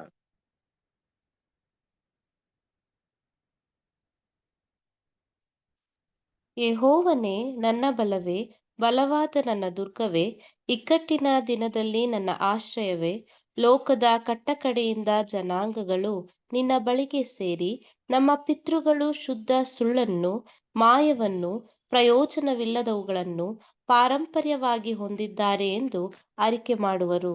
ನೋಡಿದ್ರಾ? ನೋಡಿ, ಈ ಒಂದು ವಿಷಯ ಏನನ್ನ ತಿಳಿಸ್ತಾ ಇದಂತೆ, ದೇವರ ಜ್ಞಾನ, ದೇವರ ಸತ್ಯ 1000 ವರ್ಷ ಅದಕ್ಕೆ ಬಂದಾಗ ಜನರು ಏನ್ ಮಾಡ್ಕೊಳ್ತಾರೆ ಅಂದ್ರೆ, ಇವತ್ತು ಅವ್ರು ಮಾಡಿದಂತ ಕೆಲಸಗಳು ಎಷ್ಟು ವರ್ಸ್ಟ್ ಆಗಿತ್ತು, ಎಷ್ಟು ಸುಳ್ಳಾಗಿತ್ತು. ಇವತ್ತು ಮಾಡ್ತಾರದೆಲ್ಲಾನು ಸುಳ್ಳು ತಾನೆ. ದೇವ್ರು ಅನ್ನೋದು ಸುಳ್ಳು, ದೇವ್ರು ಈ ರೀತಿ ಇರಿದಾರನು ಸುಳ್ಳುದು, ದೇವರಿಗೆ ಪೂಜೆ ಮಾಡಿದ್ರೆ ನಮ್ಗೆ ಏನ್ ಮಾಡ್ತಾರೆ, ನಮ್ಗೆ ಆಶೀರ್ವಾದ ಕೊಡ್ತಾರೆ ಅನ್ನೋದು ಸುಳ್ಳು, ಎಲ್ಲ ಸುಳ್ಳು, ಮಾಯ. ಇಲ್ದೇರಂತ ವಿಷಯನ ಇದೇ ಕಲ್ಪನೆ ಮಾಡ್ಕೊಂಡಿದ್ದಾರೆ. ಪ್ರಯೋಜನವಿಲ್ಲದ ಏನ್ ಮಾಡಿದ್ದಾರೆ, ಯಾವುದೇ ವ್ಯರ್ಥ ವಿಷಯಗಳನ್ನ ಏನ್ ಮಾಡ್ತಾರೆ, ಮಾಡ್ತಾ ಇದ್ದಾರೆ. ಅದೇ ಇವತ್ತು ನೆನೆ ಇಲ್ಲ. ಕೆಲವೊಬ್ರು ಇದರ ಗೊತ್ತಾ, ನಮ್ಮ ಮನೆತನದ ದೇವರು ಅಂತ ಹೇಳ್ತಾರೆ. ಮನೆತನದ ದೇವ್ರು ಅಂದ್ರೆ ಏನರ್ಥ? ನಮ್ಮ ಅಜ್ಜಿ ತಾತ ವರ್ಷಿಪ್ ಮಾಡ್ತಾರೆ, ನಾನು ಅದನ್ನೇ ವರ್ಷ ಮಾಡ್ತೀನಿ, ನನ್ನ ಮಕ್ಳಿಗೆ ಅದನ್ನೇ ಹೇಳ್ಕೊಡ್ತೀನಿ. ಅವ್ರು ಏನ್ ಮಾಡ್ತಾರೆ, ಅದನ್ನೇ ಫಾಲೋ ಮಾಡ್ತಾರೆ. ನಾವ್ ಅದನ್ನ ಬಿಟ್ಟು ಚೇಂಜ್ ಆಗಲ್ಲ. ನಮ್ಮ ಕುಟುಂಬ ದೇವರು ಅಲ್ವಾ, ನಮ್ಮ ಫ್ಯಾಮಿಲಿ ಗಾಡ್, ಈ ರೀತಿ ಇದಾರೆ ಜನ ಅಲ್ವಾ. ಯೋಚನೆ ಮಾಡ್ರಿ, ಇನ್ ಮಕ್ಳು ಕೂಡ ಏನ್ ಮಾಡ್ತಾರೆ ಅಂದ್ರೆ ತಂದೆ ತಾಯಿಗಳಿಗಿಂತ ತುಂಬಾ ವಿದ್ಯಾಭ್ಯಾಸ ಓದಿದ್ರು ಕೂಡ ಆ ದೇವರ ಆರಾಧನೆ ವಿಷಯದಲ್ಲಿ ಅದೇ ದಡ್ಡರಾಗಿರ್ತಾರೆ ಅವ್ರು. ಅವ್ರಿಗಿಂತ ಎಜುಕೇಶನ್ ಇರ್ತಾರೆ, ತಂದೆ ತಾಯಿಗೆ ಹೇಳ್ಕೊಡ್ತಾರೆ ಕೆಲವೊಂದು ವಿಷಯಗಳನ್ನ, ಆದ್ರೆ ದಡ್ಡತನ ಎಲ್ಲಿ ಇರ್ತಾರೆ ಅಂದ್ರೆ ದೇವ್ರ ವಿಷಯ ಅದೇ ದಡ್ಡರಾಗಿರ್ತಾರೆ. ಅವ್ರೇನ್ ಮಾಡಿದ್ರು ಇವ್ರು ಅದನ್ನೇ ಮಾಡ್ತಾರೆ. ಇಲ್ಲಿ ಈ ಮೂಢನಂಬಿಕೆಗಳು ಕೂಡ ಎಷ್ಟು ತುಂಬ್ಕೊಂಡಿದೆ ಅಂದ್ರೆ ಈ ಒಂದು ಏನಂತಾರೆ ಧರ್ಮಗಳಲ್ಲಿ ಅಷ್ಟು ಮೂಢನಂಬಿಕೆಗಳನ್ನ ತುಂಬ್ಕೊಂಡ್ಬಿಟ್ಟಿದೆ. ದಾರಿಲಿ ಹೋದ್ರೆ ಬೆಕ್ಕು ಬಂದ್ರೆ ಅಪಶಕನ ಅನ್ನೋದು ಅಲ್ವಾ, ಅದು ಏನ್ ಅರ್ಥಗಳೇ ಗೊತ್ತಿಲ್ಲ ಅವ್ರಿಗೆ, ಏನೇನೋ ಕಥೆಗಳು ಅಲ್ವಾ. ಅದೆಲ್ಲ ನಮ್ಮ ಹಿಂದಿನ ತಲೆಮಾರಿನಲ್ಲಿ ಏನ್ ಮಾಡ್ತಿದ್ರು ಅಂದ್ರೆ ಒಳ್ಳೆ ವಿಷಯಕ್ಕೆ ಇವ್ರು ಹಿಂಗಿದ್ರೆ ಆಗಲ್ಲ ಅಂದ್ಬಿಟ್ಟು ಇವ್ರ ಮೈಂಡ್ ಎಲ್ಲ ಅವ್ರು ಅರ್ಥ ಮಾಡ್ಕೊಂಡ್ಬಿಟ್ಟಿದ್ರು. ಹಿಂದಿನ ಜನರಲ್ಲಿ ಜ್ಞಾನಿಗಳು ಇವ್ರಿಗೆ ಇದ್ ಮಾಡ್ಬೇಡ ಅಂದ್ರೆ ಮಾಡಲ್ಲ, ಆದ್ರೆ ದೇವ್ರ ಹೆಸರಲ್ಲಿ ಬಿಟ್ರೆ ಮಾಡ್ಬಿಡ್ತಾರೆ. ನೋಡಿ ಈ ತರ ಮಾಡಿದ್ರೆ ದೇವ್ರು ನಿಮ್ಗೆ ಶಾಪ ಕೊಡ್ತಾರೆ ಅಂದ್ರೆ ಏನ್ ಮಾಡ್ತಾರೆ, ಮಾಡ್ಬಿಡ್ತಾರೆ ಅಲ್ವಾ. ಅದಕ್ಕೆ ಏನ್ ಮಾಡ್ತಿದ್ರು ಅಂದ್ರೆ ಕೆಲವೊಂದು ಈ ರೀತಿಯಾದಂತ ವಿಷಯಗಳನ್ನ ಅವ್ರು ಯೂಸ್ ಮಾಡ್ತಾ ಇದ್ರು. ಕರೆಕ್ಟ್ ಅಲ್ವಾ, ಅವ್ರಿಗೆ ಗೊತ್ತಿರ್ಲಿಲ್ಲ ಆಕ್ಚುಲಿ. ನೋಡಿ ಈಗ ಯಾವ್ದೋ ಒಂದು ಹಬ್ಬದಲ್ಲಿ ಏನಾಗುತ್ತೆ ಅಂದ್ರೆ ತಂದೆ ಏನ್ ಮಾಡ್ತಾರೆ ಅಂದ್ರೆ ಹಬ್ಬ ಮಾಡ್ತಾ ಇರ್ಬೇಕಾದ್ರೆ ಬೆಕ್ಕು ಒಂದು ಅಡ್ಡ ಹೋಗ್ತಾ ಇರುತ್ತೆ. ಆ ಬೆಕ್ಕುನ ಹಿಡಿದು ಏನ್ ಮಾಡ್ತಾರೆ ಅಂದ್ರೆ ಕುತ್ತಿಗೆಗೆ ಕಟ್ಬಿಟ್ಟು ಆ ಹಗ್ಗನ ಅಲ್ಲಿ ಏನ್ ಮಾಡ್ತಾರೆ ಕಟ್ಟಿರ್ತಾರೆ. ಆ ಮಗ ಇರ್ತಾನೆ, ಅವ್ನಿಗೆ ಮಗ ಚಿಕ್ಕವನಾಗಿರ್ತಾನೆ, ಇನ್ನು ಅವ್ನ್ ಗೊತ್ತಿರಲ್ಲ ಅದೇನಂತ ವಿಷಯ. ಆ ಹಬ್ಬದಲ್ಲಿ ಬೆಕ್ಕು ಅಡ್ಡ ದಿಡ್ಡ ಓಡಾಡ್ಬಾರ್ದು ಅಂತ ಏನ್ ಮಾಡ್ತಾರೆ, ಆ ಬೆಕ್ಕನಲ್ಲಿ ಕಟ್ಟಿರ್ತಾರೆ. ಈ ಮಗ ದೊಡ್ಡವನಾಗ್ತಾನೆ, ಅವ್ರು ಅದೇ ಹಬ್ಬ ಮಾಡಕ್ ಹೋಗ್ತಾನೆ. ಹೆಂಗ ಅಲ್ಲಿ ಮಾಡ್ಬೇಕಂತ ಯೋಚನೆ ಮಾಡಿ ಏನ್ ಮಾಡ್ತಾನೆ, ಏನನ್ನ ತಂದೆ ಮಾಡ್ದಂತ ಯೋಚನೆ ಮಾಡಿ ನಮ್ ತಂದೆ ಒಂದು ಬೆಕ್ಕನ ಹಿಡಿದು ಕಟ್ಟಿದ್ರು ಅಂದ್ಬಿಟ್ಟು ಆ ಬೆಕ್ಕನ ಹಿಡಿದು ಕಟ್ಟಕ್ ಶುರು ಮಾಡ್ತಾನೆ. ಬೆಕ್ಕನ ಹುಡ್ಕೊಂಬಂದ್ ಹಿಡಿದು ಕಟ್ತಾನೆ, ಇದನ್ನು ಮಾಡ್ಬೇಕಾಯ್ತು ಅಂದ್ಬಿಟ್ಟು. ಆದ್ರೆ ತಂದೆ ಏನ್ ಮಾಡಿದ್ರಂತ ಅವ್ನ್ ಗೊತ್ತೇ ಇರ್ಲಿಲ್ಲ. ಇದೇನಾಗುತ್ತೆ ಅಂದ್ರೆ ಹಾಗೆ ಪರಂಪರೆಯಾಗಿ ಹೋಗುತ್ತೆ, ಆ ಹಬ್ಬ ಮಾಡ್ಬೇಕಲ್ಲ ಬೆಕ್ಕನ ಕಟ್ಟೋದು. ನೋಡ್ರಿ ಜನ ಎಷ್ಟು ದಡ್ಡರಾಗಿರ್ತಾರೆ ಅಲ್ವಾ. ಅವ್ರಿಗೆ ಗೊತ್ತಿಲ್ದೆ ಮಾಯವನ್ನ ಒಂದು ದಿನ ಇದು ಗೊತ್ತಾಗುತ್ತೆ, ಅಯ್ಯೋ ನಾನು ಇಷ್ಟೆಲ್ಲ ಮಾಡಿದ್ದು ವೇಸ್ಟ್ ಅಪ್ಪ, ವ್ಯರ್ಥ. ಆದ್ರೆ ಇವತ್ತು ದೇವ್ರ ಏನ್ ಮಾಡಿದ್ರ ಅಂದ್ರೆ ಇದನ್ನ ಮಾಡ್ಲೇಬೇಕು. ಕ್ರಿಸ್ತನ ಪ್ರೀತಿ ದೇವ್ರು ಇದನ್ನ ಮಾಡ್ಲೇಬೇಕು. ಏನ್ ಮಾಡ್ಬೇಕಂದ್ರೆ ಅವ್ರು ಯಾವ್ದನ್ನ ಆರಾಧನೆ ಮಾಡ್ತಾರೋ ಏನ್ ಮಾಡ್ತಾರೋ ಅದಕ್ಕೆ ಅನುಗುಣವಾಗಿ ಅವ್ರನ್ನ ಒಪ್ಪಿಸ್ಕೊಟ್ರೆ ಮಾತ್ರ 1000 ವರ್ಷ ವಿಕಲ ಪಾಠ ಕಲಿತಾರೆ. ಅದನ್ನೇನ ದೇವ್ರು ಮಾಡದೆ ಬಿಟ್ಬಿಟ್ರೆ 1000 ವರ್ಷ ಕೆಲವರು ಪಾಠ ಕಲಿಯಲ್ಲ. ನಾನ್ ಮಾಡಿದ್ದು ತಪ್ಪಂತ ಅರಿವಾಗಲ್ಲ. ಹೆಂಗೆ ಅಂತ ನೀವ್ ಕೇಳ್ಬೇಕು. ನೋಡ್ರಿ ಓದ್ರಿ ಕಂಟಿನ್ಯೂ ಮಾಡ್ರಿ. ರೋಮಪುರದವರಿಗೆ 1ನೇ ಅಧ್ಯಾಯ 26ನೇ ವಾಕ್ಯ. ಅವರು ಇಂಥದನ್ನು ಮಾಡಿದ್ದರಿಂದ ದೇವರು ಅವರನ್ನು ಕೇವಲ ತುಚ್ಛವಾದ ಕಾಮಾಭಿಲಾಷೆಗೆ ಒಪ್ಪಿಸಿದನು. ಹೇಗೆಂದರೆ ಅವರ ಹೆಂಗಸರು ಸ್ವಾಭಾವಿಕವಾದ ಭೋಗವನ್ನು ಬಿಟ್ಟು ಅಸ್ವಾಭಾವಿಕ ವಿರುದ್ಧವಾದ ಭೋಗವನ್ನೇ ಅನುಸರಿಸಿದ್ದರು. ನೋಡ್ರಿ ಕ್ರಿಸ್ತನ ಪ್ರೀತಿ ಸಹೋದರರೇ, ಇಲ್ಲಿ ಮಾತಾಡುವಂತ ವಿಷಯ ಏನಪ್ಪಾ ಅಂದ್ರೆ ಈ ಜನ ಎಲ್ಲ ಹೆಂಗ್ ಮಾಡಿದ್ರು ಅಂತ ಗೊತ್ತಾ. ಇವರೆಲ್ಲ ಹೆಂಗಂದ್ರೆ ಅವ್ರಿಗೊಂದು ಪಾಪ ಮಾಡ್ಬೇಕು. ಈ ಪಾಪ ಮಾಡೋದಕ್ಕೆ ಅಡ್ಡಿ ಇಲ್ದೇ ತಾವು ಆರಾಧನೆ ಮಾಡುವಂತ ದೇವ್ರು, ತಾವು ಪೂಜೆ ಮಾಡುವಂತ ದೇವ್ರು ಈ ಪಾಪಕ್ಕೆ ಯಾವುದೇ ರಿಸ್ಟ್ರಿಕ್ಷನ್ ಮಾಡಬಾರ್ದು ಅಂತ ದೇವ್ರು ಬೇಕು ಅವ್ರಿಗೆ. ಅವ್ರು ಮಾಡೋ ಪಾಪಕ್ಕೆ ಪರೇಟಪ್ಪ ನೀನ್ ಮಾಡೋ ತಪ್ಪಲ್ಲಪ್ಪ ಅನ್ನೋ ರೀತಿಯ ದೇವ್ರು ಬೇಕು. ಅದನ್ನ ಏನ್ ಮಾಡ್ಬೇಕು, ಅದನ್ನ ತಾವೇ ಸೃಷ್ಟಿ ಮಾಡ್ಕೊಬೇಕು. ನೋಡ್ರಿ ಅವ್ರು ಮಾಡೋದ ದೇವ್ರೆಲ್ಲ ಹಂಗೆ. ಒಳ್ಳೆ ಊಟ ಮಾಡೋರು ಹೆಂಗಿರ್ತಾರೆ ಅಂದ್ರೆ ಹೊಟ್ಟೆ ಬಾಕ ತರ ದೇವ್ರನ್ನ ಸೃಷ್ಟಿ ಮಾಡ್ಕೊಳ್ತಾರೆ. ಆ ದೇವ್ರ ಹೆಂಗಿರುತ್ತೆ, ಹೊಟ್ಟೆ ಬಿಟ್ಕೊಂಡಿರುತ್ತೆ. ಯಾಕಂದ್ರೆ ಅವ್ರು ಊಟ ಚೆನ್ನಾಗ್ ಮಾಡ್ಬೇಕು ಅಲ್ವಾ. ಅವ್ರು ಚೆನ್ನಾಗ್ ಊಟ ಮಾಡಕ್ಕೆ ನಾಳೆ ದಿವಸ ದೇವ್ರ ತಪ್ಪು ಇಲ್ದಂಗ ದೇವ್ರನ್ನ ತೋರಿಸ್ಕೊಂಡು ನೋಡ್ರಿ ನಮ್ ದೇವ್ರ ಹೆಂಗಿದಾರೆ, ಹೊಟ್ಟೆ ಹೆಂಗಿದೆ ನೋಡ್ರಿ, ನಾನು ಹಂಗೆ ಇದೀನಿ. ಈ ರೀತಿ ಅವ್ರು ಏನೇನ್ ಪಾಪ ಮಾಡ್ಬೇಕು ಆ ಪಾಪಕ್ಕೆ ತಕ್ಕಾಗೆ ದೇವ್ರು ಬೇಕು ಅವ್ರಿಗೆ. ಆ ಪಾಪವನ್ನು ಅಡ್ಡಿ ಮಾಡ್ಬಾರ್ದು. ಇದು ಎಷ್ಟರ ಮಟ್ಟಿಗೆ ಹೋಯ್ತು ಅಂದ್ರೆ ದೇವರು ನೇಚರಲ್ ಆಗಿಟ್ಟಂತ ಒಂದು ಗಂಡು ಹೆಣ್ಣು ಅಂತ ಒಂದು ವಿಷಯನ ಕೊಟ್ಟಾಗ ಇವತ್ತು ಏನಾಯ್ತು, ಪಾಪ ಎಷ್ಟು ಮಟ್ಟಿಗೆ ಹೋಗಿದೆ ಅಂದ್ರೆ ಗಂಡು ಅನುಭವಿಸೋದು, ಹೆಣ್ಣು ಅನುಭವಿಸೋದು ಮಟ್ಟಿಗೆ ಹೋಗಿದೆ. ಎಷ್ಟು ಅಸಹ್ಯವಾಗಿದೆಯಲ್ಲ ನಮ್ಗೆ ಅಸಹ್ಯವಾಗಿದೆ. ಆದ್ರೆ ಕೆಲವ್ರಿಗೆ ಅದು ಅಸಹ್ಯ ಅಲ್ಲ, ಅದು ಮೆಚ್ಚುಗೆ ಆಗಿದೆ ನೋಡ್ರಿ. ಗಂಡಸರು ಮದುವೆ ಮಾಡ್ಕೊಳ್ಳೋದಂತೆ, ಹೆಂಗಸರು ಮದುವೆ ಮಾಡ್ಕೊಳ್ಳೋದಂತೆ. ಏನ್ರಿ ಇದು, ಯೋಚನೆ ಮಾಡ್ರಿ. ದೇವ್ರು ಇಟ್ಟಿರುವಂತ ವಿಷಯ ಎಷ್ಟು ಕೆಟ್ಟದಾಗಿದೆ ನೋಡ್ರಿ. ಅದು ಮನಸ್ಸಾಕ್ಷಿ ಅದನ್ನ ತಪ್ಪು ಅಂತಾನೆ ಹೇಳ್ತಾ ಇಲ್ಲ ಅಲ್ವಾ. ಸಹೋದರ ಇದನ್ನೆಲ್ಲ ಮಾತಾಡಕ್ಕೆ ನಮ್ಗೇನಾಗುತ್ತೆ, ಅಷ್ಟೊಂದು ವಿಷಯಗಳಿದೆ. ಎಫೆಸದವರಿಗೆ 4ನೇ ಅಧ್ಯಾಯ 19ನೇ ವಾಕ್ಯ.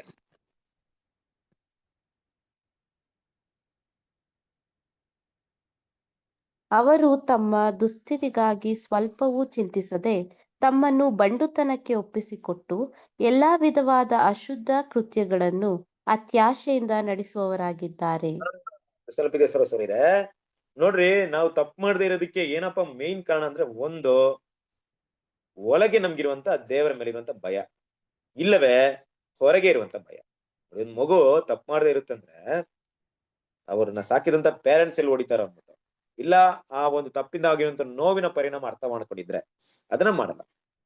ಇನ್ನು ಮಗುಗ್ ಹೋಗ್ಬಿಟ್ಟು ಏನ್ ಮಾಡಲ್ಲ, ಬೆಂಕಿಯಲ್ಲಿ ಕೈ ಇಡ್ಬೇಡ ಅಂತ ಪದೇ ಹೇಳ್ಬೇಕಾಗಿಲ್ಲ. ಒಂದ್ಸರಿ ಬಿಸಿ ಏನಂತ ಗೊತ್ತಿದ್ರೆ ನೀವು ಕೈ ಇಕ್ಕು ಅಂದ್ರೆ ಅದು ಇಡಲ್ಲ. ಯಾಕಂದ್ರೆ ಆ ಪೇನ್ ಏನಂತ ಅದು ಗೊತ್ತಾಗ್ಬಿಡ್ತು, ಆ ನೋವು ಏನಂತ ಗೊತ್ತಾಗ್ಬಿಡ್ತು. ಕರೆಕ್ಟಾ? ಏನ್ ಮಾಡುತ್ತೆ ಈಗ, ನಾವೆಲ್ಲ ಚಿಕ್ಕ ವಯಸ್ಸಲ್ಲಿ ನೋಡ್ಬೇಕಾದ್ರೆ ಕ್ರಿಸ್ತಲ್ ಪ್ರೀತಿ ಸಹೋದರರೇ ಸೈಕಲ್ ನ ತುಳಿತಾ ಇದ್ವಿ. ಸೈಕಲ್ ನ ತುಳಿಬೇಕಾದ್ರೆ ಒಂದ್ ಸ್ಟಾರ್ಟಿಂಗ್ ಅಲ್ಲಿ ಏನಾಯ್ತು, ಒಂದ್ಸರಿ ಲೈಟ್ ಆಗಿ ಬಿದ್ದು ಕಾಲ್ ಸ್ವಲ್ಪ ಏಟಾಯ್ತು. ಆದ್ರೂ ಈಗ ಸೈಕಲ್ ತುಳಿದ್ರೆ, ಸೈಕಲ್ ಕಲಿಯಕ್ ಹೋದ್ರೆ ಬೀಳ್ತೀನಂತ ಭಯ. ಸೈಕಲ್ ಕಲಿದೆ ಇರೋಕ್ಕೂ ಆಗಲ್ಲ. ಏನ್ ಮಾಡೋದು ಗೊತ್ತಾ, ಸೈಕಲ್ ಕುತ್ಕೊಳ್ಳೋದು, ಕುತ್ಕೊಂಡ್ಮೇಲೆ ಯಾವಾಗ ಬೀಳ್ತೀನೋ ಅವಾಗ ಸೈಕಲ್ ನ ಬಿಟ್ಟು ಜಂಪ್ ಮಾಡ್ಬಿಡೋದು. ಬಿದ್ದು ಕೆಳಗೆ ಜಂಪ್ ಮಾಡ್ಬಿಡೋದು. ಸೈಕಲ್ ಹೋಗಿ ಎಲ್ಲ ಬೀಳ್ತಾ ಇತ್ತು, ನಾವು ಮಾತ್ರ ಬೀಳ್ಬಾರ್ದು. ಯಾಕಂದ್ರೆ ಬಿದ್ರೆ ಏಟಾಗುತ್ತೋ ಗೊತ್ತಲ್ಲ ನಮ್ಗೆ. ನೋಡ್ರಿ, ಆ ಪೇನ್ ನಮ್ಗೆ ಏನ್ ಕಳ್ಸ್ಕೊಡ್ತಂದ್ರೆ ಆ ಒಂದ್ ವಿಷಯವನ್ನ ಕಳ್ಸ್ಕೊಡುತ್ತೆ. ಹಾಗಾಗಿ ಇಲ್ಲಿ ಏನ್ ಮಾಡ್ತು ಅಂದ್ರೆ ದೇವ್ರ ಮಕ್ಳು, ಒಂದು ಅವರ ಮನಸ್ಸು ಅದನ್ನ ಹೇಳ್ಬೇಕಾಯ್ತು, ಇಲ್ಲ ಶರೀರ ಅದನ್ನ ಹೇಳ್ಕೊಡ್ಬೇಕಾಯ್ತು, ಇಲ್ಲ ಒಂದು ದೇವ್ರ ಭಯ ಇರ್ಬೇಕಾಯ್ತು, ಇಲ್ಲ ಮನುಷ್ಯರ ಭಯ ಇರ್ಬೇಕಾಯ್ತು. ಈಗ ಏನಾಯ್ತು ಅಂದ್ರೆ ಇದನ್ನೆಲ್ಲ ಮೀರಿ ಅವ್ರ ಏನ್ ಮಾಡಕ್ ಶುರು ಮಾಡ್ಕೊಂಡ್ರು ಅಂದ್ರೆ ಅವರ ಏನು ಅಶುದ್ಧ ಕೃತ್ಯಗಳು ಮಾಡೋದೇನೋ, ನಮ್ಗೆ ಈ ಪಾಪಗಳು ಮಾಡೋದ್ರಿಂದ ಸಂತೋಷ ಸಿಗಲ್ಲ. ಕ್ರಿಸ್ತನ ಪ್ರೀತಿ ಸಹೋದರರೇ, ಅದು ಅಷ್ಟು ಅಸಹ್ಯವಾಗಿರುತ್ತೆ. ಕೊನೆಗೆ ಏನಾಗುತ್ತೆ, ನಮ್ಮನ್ನ ಅಷ್ಟು ನೋವನ್ನ ತಂದ್ಕೊಳ್ಬಿಡುತ್ತೆ. ಅದು ಭಯಂಕರ. ಅದು ಅದ್ರ ವೇದನೆ ಅದ್ರ ಅನುಭವಿಸೋರಿಗೆ ಗೊತ್ತು ಅದು ಭಯಂಕರತೆ ಎಷ್ಟಿದೆ. ಆದ್ರೆ ಇವ್ರು ಏನ್ ಮಾಡ್ತಾರೆ ಅಂದ್ರೆ ಅದನ್ನ ಇಷ್ಟಪಟ್ಬಿಡ್ತಾರೆ. ಇವ್ರನ್ನ ತಡೆಯೋರು ಯಾರು ಇಲ್ಲ, ಮನಸ್ಸಾಕ್ಷಿ ತಡೆಯಲ್ಲ, ಯಾವ್ದು ತಡೆಯಲ್ಲ. ಅವಾಗ ಏನ್ ಮಾಡ್ತಾರೆ ಅಂದ್ರೆ ಅದನ್ನ ಇಷ್ಟಪಡಕ್ ಶುರು ಮಾಡ್ತಾರೆ. ಅದಕ್ಕೆ ಏನಾಗುತ್ತಂದ್ರೆ ಅದನ್ನ ಅತ್ಯಾಶೆಯಿಂದ ನಡೆಸಕ್ಕೆ ಶುರು ಮಾಡ್ಕೊಂಡ್ಬಿಟ್ರು. ಇವತ್ತು ಕೆಲವೊಂದು ಪಾಪಗಳಿದೆ, ಆ ಪಾಪಗಳನ್ನ ಗೌರ್ಮೆಂಟ್ ಅಪ್ರೂವಲ್ ಕೊಡ್ತಾ ಇದೆ. ಕೆಲವೊಂದು ದೇಶಗಳು ಏನ್ ಮಾಡ್ತಿದೆ, ಗೌರ್ಮೆಂಟ್ ಅದ್ ಮಾಡಕ್ ತಪ್ಪಲ್ಲಪ್ಪ, ಮಾಡ್ಕೊಬಹುದು, ನಾನ್ ನಿಮ್ಗೆ ಏನ್ ಕೊಡ್ತಾ ಇದೀನಿ, ಲೈಸೆನ್ಸ್ ಕೊಡ್ತೀನಿ, ಪರ್ಮಿಷನ್ ಕೊಡ್ತೀನಿ ಅಂತ ಏನ್ ಮಾಡ್ತಿದೆ. ನೋಡ್ರಿ ಹೆಂಗಿರ್ಬೇಕು. ಯಾಕೆ ಇಲ್ಲಿ ಗೌರ್ಮೆಂಟ್ ಅಪ್ರೂವಲ್ ಕೊಡೋದು? ಗೌರ್ಮೆಂಟ್ ನಡೆಸುವಂತ ವ್ಯಕ್ತಿ ಇರ್ತಾನೆ ನೋಡ್ರಿ, ಅವ್ನ್ ಗೌರ್ಮೆಂಟ್ ಅಲ್ಲಿ ಯಾರೋ ಮಿನಿಸ್ಟ್ರೋ ಏನೋ, ಅವ್ನು ಅದೇ ತಪ್ಪ ಮಾಡ್ತಾ ಇರ್ತಾನೆ. ಕರೆಕ್ಟಾ? ಅಲ್ಲಿರುವಂತ ಜನರು ಕೂಡ ಅದೇ ತಪ್ಪು ಮಾಡ್ತಾ ಇರ್ತಾರೆ. ಈಗೇನಾಯ್ತು, ಎಲ್ಲಾನು ಅದೇ ತಪ್ಪು ಮಾಡಿದ್ರು. ಈಗ ಎಲ್ರು ಏನ್ ಮಾಡ್ಬಿಟ್ರು, ಮಾಡಕ್ಕೆ ಬೇಕಲ್ವಾ ಸಹಕಾರ. ನೋಡ್ರಿ, ಹಿಂಗೆ ಹಾಳಾಗಿರುವಂತ ಗೌರ್ಮೆಂಟ್ಸ್, ಹಾಳಾಗಿರುವಂತ ದೇಶಗಳು ಇದೆಲ್ಲ. ಈ ದೇಶಗಳು ಎಷ್ಟು ವರ್ಷಾಗಿರುತ್ತೆ, ದೇವರ ಕೋಪ ಎಷ್ಟು ತೀವ್ರವಾಗಿದೆ ಅಂದ್ರೆ ನೀವು ಕೆಲವೊಂದು ಚರಿತ್ರೆಗಳನ್ನ ತೆಗೆದು ನೋಡ್ರಿ. ಕ್ರಿಸ್ತನ ಪ್ರೀತಿ ಸಹೋದರರೇ, ಒಂದು ದೇಶದ ಮೇಲೆ ಒಂದು ಭಯಂಕರವಾದಂತ ಒಂದು ಏನೋ ದಂಡನೆ ಬರ್ತಾ ಇದೆ ಅಂದ್ರೆ ದೇವರ ದೃಷ್ಟಿಯಲ್ಲಿ ನಮಗೂ ನಿಮಗೂ ಗೊತ್ತಿಲ್ಲದೆ ಏನೋ ಒಂದು ಪಾಪ ಅಲ್ಲಿ ಇದೆ. ಅದು ದೇವ್ರ ಮಾತ್ರ ಗೊತ್ತಿದೆ ಅಷ್ಟೇ. ಸುಮ್ನೆ ಏನೋ ದೇವ್ರ ಆ ದೇಶಕ್ಕೆ ಅಷ್ಟು ದೊಡ್ಡ ಒಂದು ತೀವ್ರಗತಿಯಾದಂತ ಪನಿಷ್ಮೆಂಟ್ ಏನ್ ಮಾಡಲ್ಲ, ಕೊಡಲ್ಲ ಅಲ್ವಾ? ಏನೋ ಒಂದು ವಿಷಯ ಏನಿರುತ್ತೆ ಅಲ್ಲಿ ಇರುತ್ತೆ. ಆ ಜಡ್ಜ್ಮೆಂಟ್ ನ ದೇವರಲ್ಲಿ ಪಾಸ್ ಮಾಡಿರ್ತಾರೆ. ಒಂದು ಪ್ರವಾಹನೋ, ಒಂದು ಭೂಕಂಪನೋ, ಒಂದು ಯುದ್ಧನೋ ಅಲ್ಲಿ ಬರ್ತಾ ಇದೆ ಅಂದ್ರೆ ಅದರ ಒಂದು ಒಳಗಿರುವಂತ ಪಾಪ ಕೃತ್ಯಗಳು ಹೇಗೆ ಕೃತ್ಯ ಅಷ್ಟು ದೊಡ್ಡದಾಗಿರುತ್ತೆ. ಅದ್ ನಮ್ಗೆ ಕಾಣಿಸ್ತಾ ಇಲ್ಲ. ಯಾರಿಗೆ ಕಾಣಿಸುತ್ತೆ? ತಂದೆ ಆದ ದೇವರಿಗೆ ಸಂಪೂರ್ಣವಾಗಿ ಎಲ್ಲ ಕಾಣಿಸಿರುತ್ತೆ. ಹಾಗಾಗಿ ದೇವ್ರ ಏನ್ ಮಾಡ್ದಂದ್ರೆ ಅವ್ರನ್ನ ಆ ವಿಷಯಕ್ಕೆ ಒಪ್ಪಿಸ್ಕೊಟ್ರು.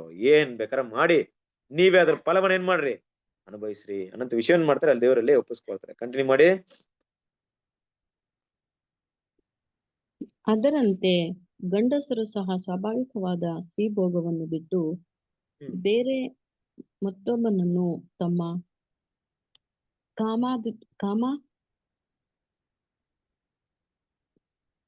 ಕಾಮಾತುರದಿಂದ ತಾಪ ಪಡುತ್ತಾ ಗಂಡಸರ ಸಂಗಡ ಗಂಡಸರು ಕೇವಲ ಅಲಕ್ಷಣವಾದದ್ದನ್ನೇ ನಡೆಸಿ ತಮ್ಮ ಭ್ರಾಂತಿಗೆ ತಕ್ಕ ಫಲವನ್ನು ತಮ್ಮಲ್ಲಿ ಹೊಂದುವರಾದರು.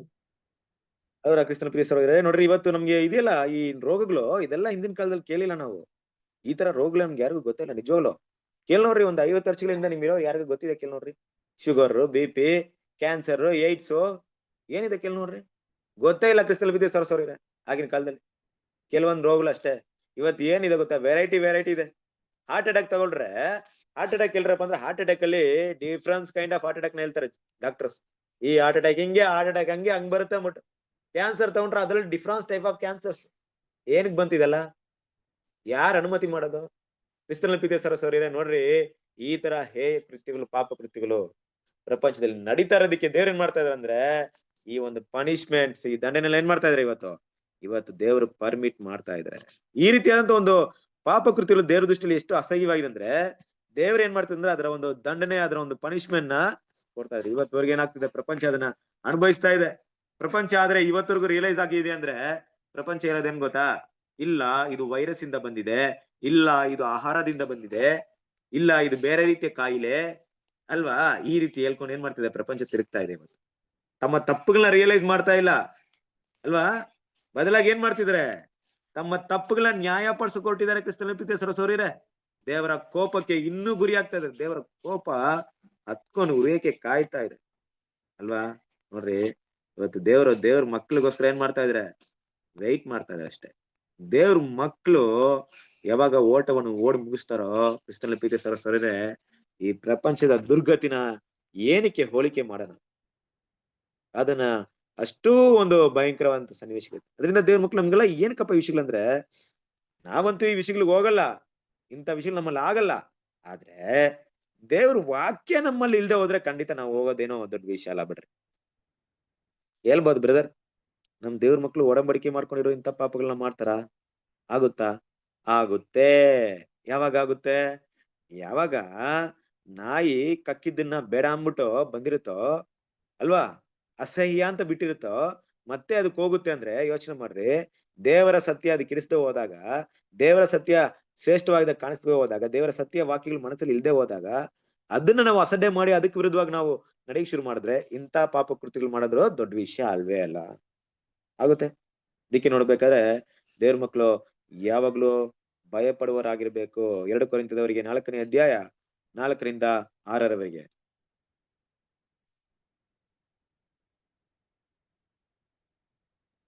ಇವರಲ್ಲಿ ದೇವರ ಪ್ರತಿರೂಪವಾಗಿರುವ ಕ್ರಿಸ್ತನ ಪ್ರಭಾವವನ್ನು ತೋರಿಸುವ ಸುವಾರ್ತೆಯ ಪ್ರಕಾಶವು ಉದಯವಾಗಬಾರದೆಂದು ಈ ಪ್ರಪಂಚದ ದೇವರು ನಂಬಿಕೆ ಇಲ್ಲದವರ ಮನಸ್ಸನ್ನು ಮಂಕು ಮಾಡಿದನು. ನಮ್ಮನ್ನೇ ಪ್ರಸಿದ್ಧಿಪಡಿಸಿಕೊಳ್ಳದೆ ಕಂಟಿನ್ಯೂ ಮಾಡಿ, ಅದು ಲಾಸ್ಟ್ ವರೆಗೂ ಹೋದ್ರೆ. ನಮ್ಮನ್ನು ಏಸುವಿನ ನಿಮಿತ್ತ ನಿಮ್ಮ ದಾಸರೆಂತಲೂ ಕ್ರಿಸ್ತೇಸುವನ್ನೇ ಕರ್ತನೆಂತಲೂ ಪ್ರಸಿದ್ಧಪಡಿಸುತ್ತೇವೆ, ಯಾಕಂದರೆ ಕತ್ತಲೆಯೊಳಗಿಂದ ಬೆಳಕು ಹೊಳೆಯಲಿ ಎಂದು ಹೇಳಿದ. ನೋಡಿದ್ರ, ಇಲ್ಲೊಂದು ಮಾತಿದೆ. ಏನಪ್ಪಾ ಅಂದ್ರೆ, ಕ್ರಿಸ್ತನ ಪ್ರಭಾವವನ್ನು ತೋರಿಸುವ ಸ್ವಾರ್ಥ ಪ್ರಕಾಶ ಉದಯವಾಗಬಾರದೆಂದು ಈ ಪ್ರಪಂಚ ದೇವರು ನಂಬಿಕೆ ಇಲ್ಲದವರ ಮನಸ್ಸನ್ನು ಮಂಕು ಮಾಡಿದ್ದಾನೆ. ಇಲ್ಲಿ ಮಾತೇನ್ ಹೇಳ್ತಿದೆ ಅಂದ್ರೆ, ಸತ್ಯವನ್ನ ಯಾರಿಗ್ ಹೋಗುತ್ತೋ ಅವ್ರು ಸತ್ಯವನ್ನ ಕೇಳ್ದೆ ರೀತಿಲಿ ಆಗ್ಬಿಟ್ಟಿದ್ದಾರೆ. ಇವತ್ತು ಗೊತ್ತಿದೆ ನಿಮ್ಗೆ ಸತ್ಯ ಕೇಳ್ದೆ ರೀತಿ ಅಂದ್ರೆ ಯಾವ ರೀತಿ? ನೋಡ್ರಿ, ಕೆಲವರಿಗೆ ಟಿವಿ ನೋಡಕ್ಕೆ ಟೈಮ್ ಇರುತ್ತೆ, ಮೊಬೈಲ್ ನೋಡಕ್ಕೆ ಟೈಮ್ ಇರುತ್ತೆ, ಕ್ರಿಕೆಟ್ ನೋಡಕ್ಕೆ ಟೈಮ್ ಇರುತ್ತೆ, ಎಲ್ಲದಕ್ಕೂ ಟೈಮ್ ಇರುತ್ತೆ. ದೇವ್ರ ವಾಕ್ಯ ಕೇಳಕ್ಕೆ ಟೈಮ್ ಇಲ್ಲ. ಯಾಕೆಂದ್ರೆ ನನಗೆ ದೇವ್ರ ವಾಕ್ಯಕ್ಕಿಂತ ಅದು ತುಂಬಾ ಇಷ್ಟ. ಕೆಲವರು ಇರ್ತಾರೆ ನೋಡ್ರಿ, ಇವತ್ತು ಪ್ರಪಂಚದಲ್ಲಿ ಎಷ್ಟು ಪ್ರೋಗ್ರಾಮ್ ಇದೆ ಗೊತ್ತಾ? ಎಂಟರ್ಟೈನ್ಮೆಂಟ್. ಅದನ್ನ ಅವ್ರು ಏನ್ ಕರೀತಾರೆ ಗೊತ್ತಾ? ಎಂಟರ್ಟೈನ್ಮೆಂಟ್. ಮನಸ್ಸಿಗೆ ಆನಂದಕರವಾದಂತ ವಿಷಯಗಳು, ಉಲ್ಲಾಸಕರವಾದಂತ ವಿಷಯಗಳು.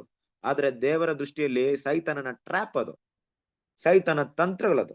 ಏನ್ ಮಾಡಿದಾನೆ ಸೈತಾನನ? ಇವರು ಎಲ್ಲಾರು ಬಿಸಿ ಮಾಡ್ಬಿಟ್ಟಿದ್ದಾನೆ. ಎಲ್ಲಾದ್ರಲ್ಲೂ ಫುಲ್ ಬಿಸಿ. ಈ ಪ್ರೋಗ್ರಾಮ ಮೀಟಿಂಗ್ ಎಲ್ಲ ವ್ಯರ್ಥನೆ. ಕ್ರಿಕೆಟ್ ನೋಡಕ್ಕೆ ಟಿಕೆಟ್ ಬುಕ್ ಮಾಡಿ ಹೋಗ್ತಾರೆ ಜನ. ಬೆಟ್ಟಿಂಗ್ ಮಾಡ್ಬಿಡ್ತಾರೆ ಕೆಲವೊಂದ್ ಟೈಮಲ್ಲಿ. ಏನೇನ್ ಕೆಲಸದಲ್ಲಿ ಇನ್ವಾಲ್ವ್ಮೆಂಟ್ ಆಗಿದ್ದಾರೆ ಅಂದ್ರೆ ಅಷ್ಟೊಂದಿದೆ ಕ್ರಿಸ್ತನ ಪ್ರೀತಿಯ ಸಹೋದರರೇ ಅಲ್ವಾ? ಮಂಕು ಮಾಡಿದಾನೆ. ಏನಕ್ಕಪ್ಪ ಅಂದ್ರೆ, ನೋಡಪ್ಪ, ಸತ್ಯ ಕೇಳಕ್ ನೀನ್ ಎಲ್ಲಿ ಟೈಮ್ ಇದೆ? ನೋಡಿ, ಈ ಕೆಲಸ ಮಾಡು, ಆ ಕೆಲಸ ಮಾಡು, ಅಲ್ಲೋಗಿ ಎಂಟರ್ಟೈನ್ ಮಾಡು, ಎಂಜಾಯ್ ಮಾಡು, ಪ್ರಪಂಚನ ಅನುಭವಿಸು. ಈ ರೀತಿಯಾಗಿ ಏನಾಗ್ಬಿಟ್ಟಿದೆ ಮನುಷ್ಯರ ಮೈಂಡ್ ಫುಲ್ಲು. ಅವ್ರ ಮುಂದೆ ಸತ್ಯ ಇಟ್ರು ಅವ್ರ ಏನ್ ಮಾಡಲ್ಲ, ಈಗೊಡಲ್ಲ, ಕೇಳಕ್ಕೂ ಹೋಗಲ್ಲ. ಆ ರೀತಿ ಇರ್ಬೇಕಾದ್ರೆ ಇಂಥ ಜನರ ಒಂದು ಮನೋಭಾವನೆ ಹೇಗಿರುತ್ತೆ? ಮೊದಲೇ ಪಾಪದಲ್ಲಿರುವಂತ ಜನರು ಸತ್ಯವನ್ನ ಮುಂದೆ ಇಟ್ಟು, ಸತ್ಯ ಮತ್ತೆ ಆ ಒಂದು ಪಾಪದ ಎರಡಕ್ಕೂ ಕಂಪೇರ್ ಮಾಡಿ ಆದ್ರೂ, ಓಹೋ, ಸತ್ಯದ ಮುಂದೆ ನಾನು ಇಷ್ಟು ದೊಡ್ಡ ಪಾಪಿಯಾಗಿದ್ದೀನ ಅನ್ನುವಂತ ಮನಸ್ಸು ಬದಲಾವಣೆ ಮಾಡ್ಕೊಳಕ್ಕೆ ಅವಕಾಶನೇ ಕೊಡ್ಲಿಲ್ಲ ಅಂದ್ಮೇಲೆ ಹೇಳ್ತಾನೆ ಬದಲಾವಣೆ ಆಗ್ತಾರೆ. ಅಷ್ಟ್ರ ಮಟ್ಟಿಗೆ ಏನಾಗಿದೆ ಕತ್ತಲೆಯಲ್ಲಿ ಇವತ್ತು ಅವರು ಜೀವಿಸ್ತಾ ಇರೋದನ್ನ ನಾವು ನೋಡ್ಬೋದು. ಅದರಿಂದ ಈ ಒಂದು ಕಾರಣಕ್ಕೆ ಏನಾಗ್ತಿದೆ, ಎಲ್ಲಾ ಪಾಪ ಕೃತ್ಯಗಳು ಅವರಲ್ಲಿ ಬೆಳೀತಾ ಇದೆ. ರೋಮಪುರದ 1ನೇ ಅಧ್ಯಾಯ 29ನೇ ವಾಕ್ಯ. ಅವರು ಸಕಲ ವಿಧವಾದ ಅನ್ಯಾಯ, ದುರ್ಮಾರ್ಗತನ, ದುಷ್ಟತ್ವಗಳಿಂದಲೂ, ಹೊಟ್ಟೆ ಕಿಚ್ಚು, ಕೊಲೆ, ಜಗಳ, ಮೋಸ, ಹಗೆತನಗಳಿಂದಲೂ ತುಂಬಿದವರಾದರು. ನೋಡ್ರಿ, ಇದೇನಾಗುತ್ತಂದ್ರೆ, ಇಂಥ ಮನೋಭಾವನೆ ಯಾವಾಗ ದೇವರ ಒಂದು ವಿಷಯಕ್ಕೆ ದೇವರ ಹತ್ರ ನಾವು ಬರಲ್ವೋ, ಸೃಷ್ಟಿಕರ್ತನ ನಾವು ಹುಡುಕ್ಲಿಲ್ವೋ, ಇಲ್ಲಪ್ಪ ಇದೆಲ್ಲ ಸಾಧ್ಯತೆ ಇಲ್ಲ ಅಂತ ದೇವ್ರ ಹತ್ರ ಬಂದಾಗ, ದೇವ್ರನ್ನ ಹುಡುಕುವಂತ ಮನೋಭಾವನೆ ಇದ್ದಾಗ, ದೇವ್ರು ನಮ್ಗೆ ಏನ್ ಮಾಡ್ತಾರೆ? ನಮ್ಮ ಹೃದಯದ ತಕ್ಕ ಹಾಗೆ ದೇವರ ಸತ್ಯನೋ ನೀತಿನ ಏನಾಗುತ್ತೆ ಸಿಗುತ್ತೆ ಅಲ್ವಾ? ಕ್ರಿಸ್ತನ ಪ್ರೀತಿಯ ಸಹೋದರರೇ, ಇವತ್ತು ಪ್ರಪಂಚದಲ್ಲಿ ಎಲ್ರು ಇದೇ ರೀತಿ ಕೆಟ್ಟವರು ಇದಾರಂತಲ್ಲ, ಕೆಲವೊಬ್ರು ಇದಾರೆ. ಅವರು ದೇವ್ರ ಸತ್ಯ ಗೊತ್ತಿಲ್ಲ, ಆದ್ರೆ ಅವರ ಪ್ರಾಮಾಣಿಕತೆ ನೋಡ್ಬೋದು. ಅವರು ಜೀವನದಲ್ಲಿ ಹಾಗೆ ಇದ್ದಾರೆ, ಪ್ರಾಮಾಣಿಕವಿಲ್ಲ ವ್ಯಕ್ತಿಗಳಾಗಿರ್ತಾರೆ. ಮೋಸ, ವಂಚನೆ ಇಲ್ಲದೆ ಯಾರಿಗೂ ಅನ್ಯಾಯ ಮಾಡ್ತಾ ಅದನ್ನ ಇಟ್ಟಿರ್ತಾರೆ. ಯಾಕಂದ್ರೆ ಇದನ್ನೆಲ್ಲ ಹಾಗೆ ಮಾಡೋರಾಗಿರ್ತಾರೆ ಅವ್ರು ಅಲ್ವಾ? ಅವ್ರು ಇದನ್ನೆಲ್ಲ ದ್ವೇಷ ಮಾಡೋರಾಗಿರ್ತಾರೆ, ಪಾಪವನ್ನ ದ್ವೇಷ ಮಾಡ್ತಾರೆ. ಅವ್ರು ದೇವ್ರನ್ನು ಕೂಡ ಏನ್ ಮಾಡಲ್ಲ, ದೇವ್ರನ್ನು ಕೂಡ ಒಂದು ತಪ್ಪಾದ ರೀತಿಯಲ್ಲಿ ಆರಾಧನೆ ಮಾಡಲ್ಲ. ಅವ್ರು ಏನೋ ಪೂಜೆ ಮಾಡ್ಬೇಕಂತ ಮಾಡ್ಕೊಂಡು ಹೋಗ್ತಾರೆ, ಬಟ್ ಹೃದಯದಲ್ಲಿ ಆ ರೀತಿ ಇರ್ತಾರೆ. ಇವ್ರಿಗೆಲ್ಲ 1000 ವರ್ಷ ಆಳ್ವಿಕೆ ಒಂದು ಒಳ್ಳೆ ಟೈಮ್ ಆಗಿರುತ್ತೆ. ಆದ್ರೆ ಕೆಲವ್ರು ಹೇಗಿರ್ತಾರೆ ಅಂದ್ರೆ ಪಾಪ ಕೃತ್ಯಗಳನ್ನ ಮಾಡೋದಕ್ಕೆ ಸಾಧಕವಾಗಿರುವಂತ ವಿಷಯಗಳನ್ನ ಹುಡುಕ್ತಾ ಇರ್ತಾರೆ. ಅಂದ್ರೆ ಯಾವ ದೇವ್ರು ನಾನು ಪಾಪ ಮಾಡಿದ್ರೆ ನನ್ನ ಶಿಕ್ಷೆ ಮಾಡಲ್ವೋ, ಯಾವ ಒಂದು ವಿಷಯ ನನ್ನ ಪಾಪ ಮಾಡಿದ್ರೆ ದಂಡನೆ ಇಲ್ಲ ಅಂತ ಹೇಳ್ತಿದ್ಯೋ ಅದನ್ನ ಕೇಳ್ತಾರೆ. ಇವತ್ತು ಇನ್ನೊಂದಾಗಿದೆ ಗೊತ್ತಾ, ಮಂಗನಿಂದ ಮನುಷ್ಯ ಅಲ್ವಾ? ಮಂಗನಿಂದ ಮನುಷ್ಯ ಅಂದ್ರೆ ಏನರ್ಥ?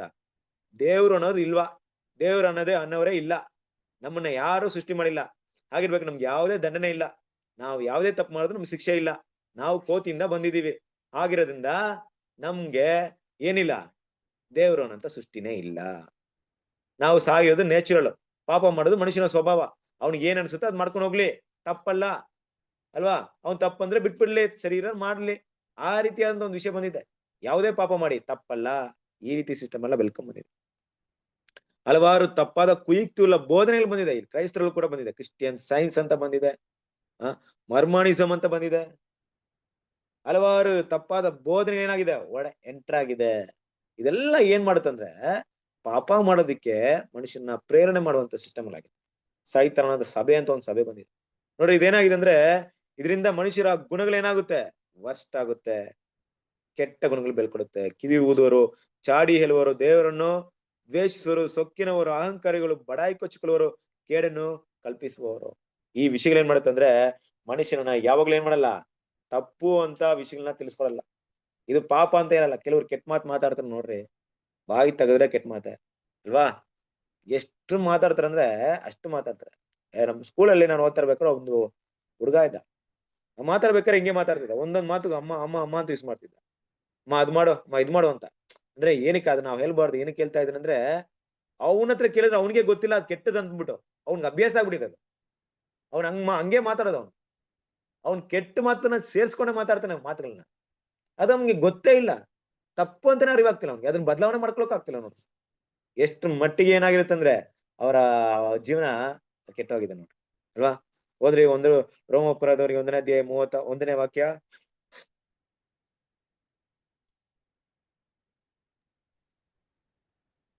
ತಂದೆ ತಾಯಿಗಳ ಮಾತನ್ನು ಕೇಳದವರು, ವಿವೇಕವಿಲ್ಲದವರು, ಮಾತಿಗೆ ತಪ್ಪುವವರು, ಮಮತೆ ಇಲ್ಲದವರು, ಕರುಣೆ ಇಲ್ಲದವರು ಆದರು. ನೋಡಿದ್ರಾ? ಇಷ್ಟೆಲ್ಲ ಪ್ರೀತಿಸೋರು ಯಾವಾಗ ದೇವರು ಅನ್ನೋಂಥ ವಿಷಯ ನಮ್ಗೆ ಸಿಗದೆ ಇದ್ದಾಗ, ದೇವರ ಹತ್ರ ಬರ್ಬೇಕಂತ ಭಾವನೆ ಇದ್ದಾಗ ನೇಚರಲ್ ಆಗಿ ನಮ್ಗೆ ದೇವರ ವಿರೋಧ ಗುಣ ಬೆಳೆಯುತ್ತೆ ಅಲ್ವಾ? ಒಂದು ಕೆಟ್ಟ ಗುಣ 10 ಕೆಟ್ಟಗಳನ್ನ ಬೆಳೆಸೋದಕ್ಕೆ ದಾರಿ ಮಾಡ್ಕೊಡುತ್ತೆ. ಒಂದು ಒಳ್ಳೆ ಗುಣ 10 ಕೆಟ್ಟ ಒಳ್ಳೆ ಗುಣಗಳನ್ನ ನಾಶ ಮಾಡೋಕೆ ಪ್ರಯತ್ನ ಮಾಡ್ತಾ ಇರುತ್ತೆ. ಹಾಗಾಗಿ ದೇವ್ರ ಮಕ್ಳು ಏನ್ ಮಾಡ್ಬೇಕಂದ್ರೆ ಈ ಕೆಟ್ಟ ಗುಣಗಳನ್ನ ನಾವು ಯಾವಾಗ ಎಷ್ಟು ಮಟ್ಟಿಗೆ ಇಷ್ಟಪಡ್ತೀವೋ ಅದು ಎಲ್ಲಾ ಸಕಲ ವಿಧವಾದ ತಪ್ಪು ಮಾಡೋಕ್ಕೂ ಕಾರಣ. ಇವತ್ತು ನೋಡ್ರಿ, ಇಂತ ಒಂದು ಹೇಯ ಕೃತ್ಯಗಳು ಪ್ರಪಂಚದಾದ್ಯಂತ ಹೆಚ್ಚಾಗ್ತಿದೆ. ಏನಂದ್ರೆ ಅವರ ಮನಸಾಕ್ಷಿ ಸತ್ತೋಗ್ಬಿಟ್ಟಿದೆ. ಅವ್ರ ಮನಸಾಕ್ಷಿ ಯಾವಾಗ್ಲೂ ಏನ್ ಮಾಡಲ್ಲ, ತಪ್ಪು ಮಾಡಿದಾಗ ತಪ್ಪು ಅಂತ ಏನ್ ಮಾಡ್ತಾ ಇಲ್ಲ, ರೆಡ್ ಸಿಗ್ನಲ್ ಕೊಡ್ತಾ ಇಲ್ಲ.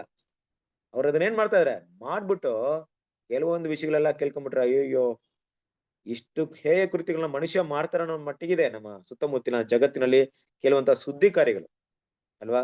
ದೇವರ ಮಹಾಕೃಪೆ ಕ್ರಿಸ್ತನ ಪ್ರೀತಿಯ ಸರಸರಿರೆ, ನಾವೆಲ್ಲ ಇವತ್ತು ದೇವ್ರ ಹತ್ರ ಬಂದ್ಬಿಟ್ಟಿದೀವಿ ಅಷ್ಟೇ. ದೇವ್ರ ಮಹಾಕೃಪೆಯಿಂದ ಕಾಯಲ್ಪಡ್ತಾ ಇದ್ವಿ.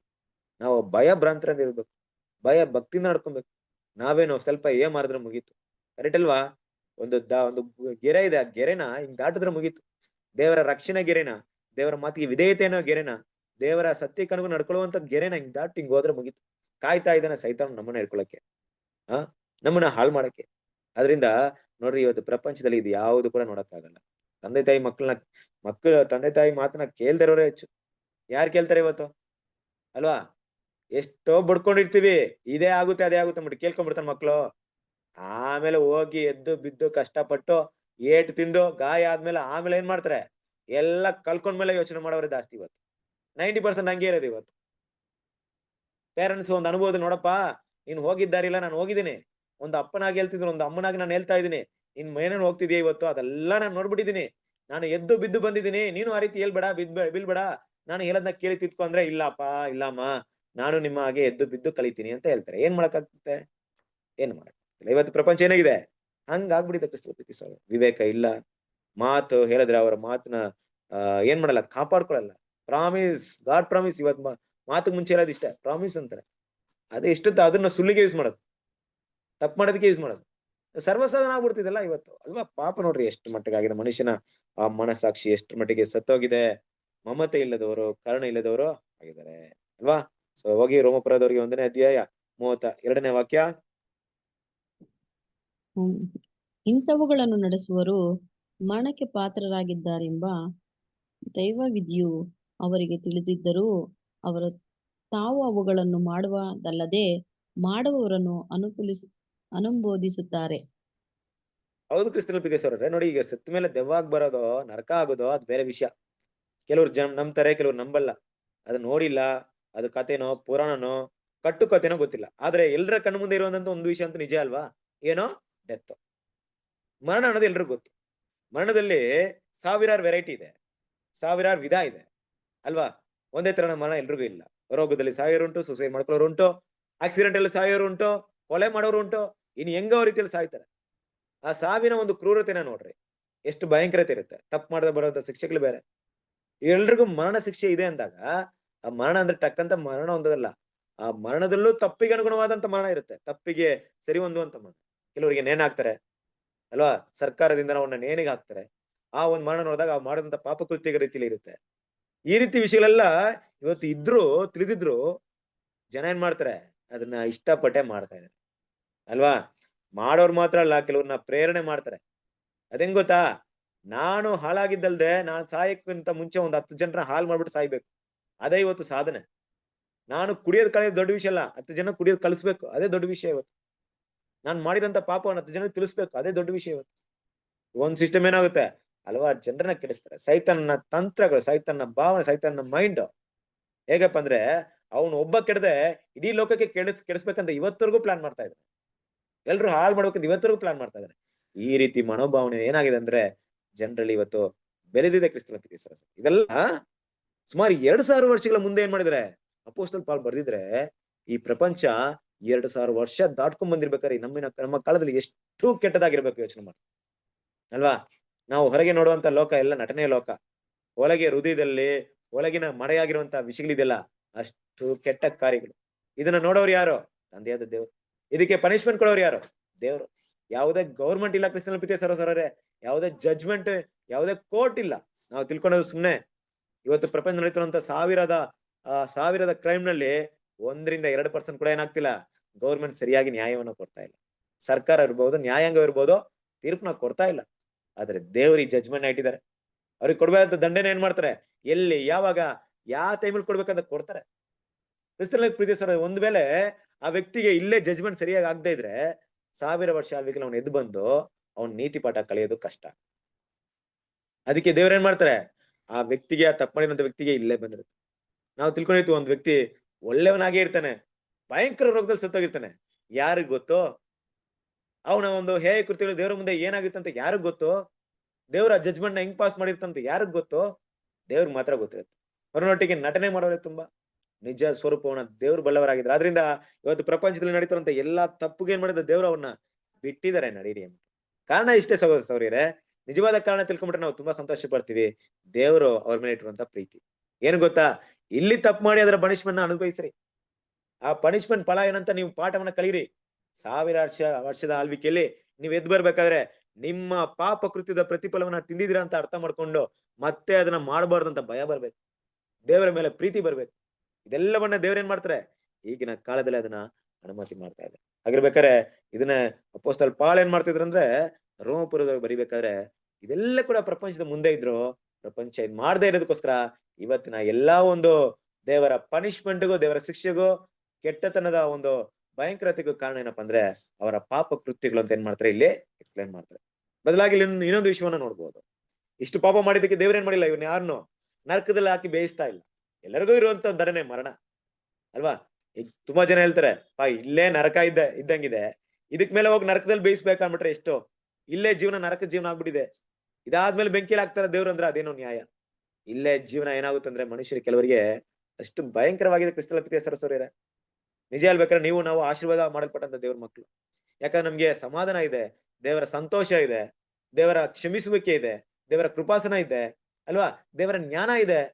ಹಲವಾರು ದೇವರ ಪವಿತ್ರಾತ್ಮ ಇದೆ, ಎಲ್ಲ ಕೂಡ ನಮ್ಗೆ ಕೊಟ್ಟಿರೋದ್ರಿಂದ ಅಂತಹ ಒಂದು ಭಯಂಕರವಾದಂತ ಕಷ್ಟಗಳನ್ನ ನಾವು ನೋಡ್ತಾ ಇಲ್ಲ, ದೇವ್ರ ಮಕ್ಕಳಾಗಿದ್ವಿ. ಆದ್ರೆ ಪ್ರಪಂಚ ಇವತ್ತು ಬೇರೆ ರೀತಿಯಾದ ಶಿಕ್ಷಣ ಅನುಭವಿಸ್ತಾ ಇದೆ. ಹೇಳ ತೀರದದು ಅಷ್ಟು ಭಯಂಕರ, ಅಷ್ಟು ಕ್ರೂರವಾಗಿದೆ, ಮಾನಸಿಕವಾಗಿ ದೈಹಿಕವಾಗಿ. ಆದ್ರೂ ಕೂಡ ದೇವ್ರ ಮಕ್ಕಳು, ದೇವ್ರು ನಮ್ಗೆ ಇದನ್ನೆಲ್ಲ ಒಂದು ವಿಷಯಗಳು ಹೇಳೋದೇನಪ್ಪ ಅಂದ್ರೆ, ಪ್ರಪಂಚ ಕೆಲವೊಂದು ವಿಷಯ ಗೊತ್ತಿದ್ದು ಮಾಡ್ತಾ ಇಲ್ಲ ಅಲ್ವಾ? ಆದ್ರೆ ಅವರೆಲ್ಲರಿಗಿಂತ ಬೆಳಕಿನಲ್ಲಿರುವಂತ ನಾವು ತುಂಬಾ ಜಾಗರೂಕತೆ ಇರ್ಬೇಕು. ಯಾಕಂದ್ರೆ ಅವ್ರಿಗೆ ಆ ಶಿಕ್ಷೆ ಅಂದ್ರೆ ಆ ಬೆಳಕಿನಲ್ಲಿ ನಾವು ಮಾಡುವಂತ ತಪ್ಪಿಗೆ ದೇವ್ರ ಅಂತ ಶಿಕ್ಷೆ ಇಟ್ಟಿರ್ಬೇಕು. ಅಂತ ಒಂದು ಹೃದಯ ನಮ್ಮಲ್ಲಿ ಬಾರದಾಗಿ ಕಾಪಾಡ್ಕೊಳ್ಳೋಣ.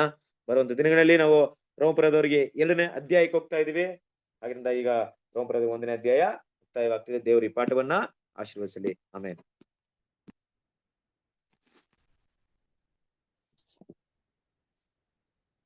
ಕ್ರಿಸ್ತನ ಪ್ರಾರ್ಥನೆ ಮಾಡಿ ನಾವು ಈ ಒಂದು ಕೂಟವನ್ನ ಮುಗಿಸೋಣ.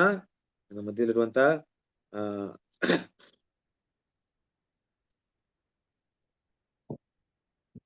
ಎಲ್ಲ ಪ್ರಾರ್ಥನೆ ಮಾಡ್ತೀರಾ?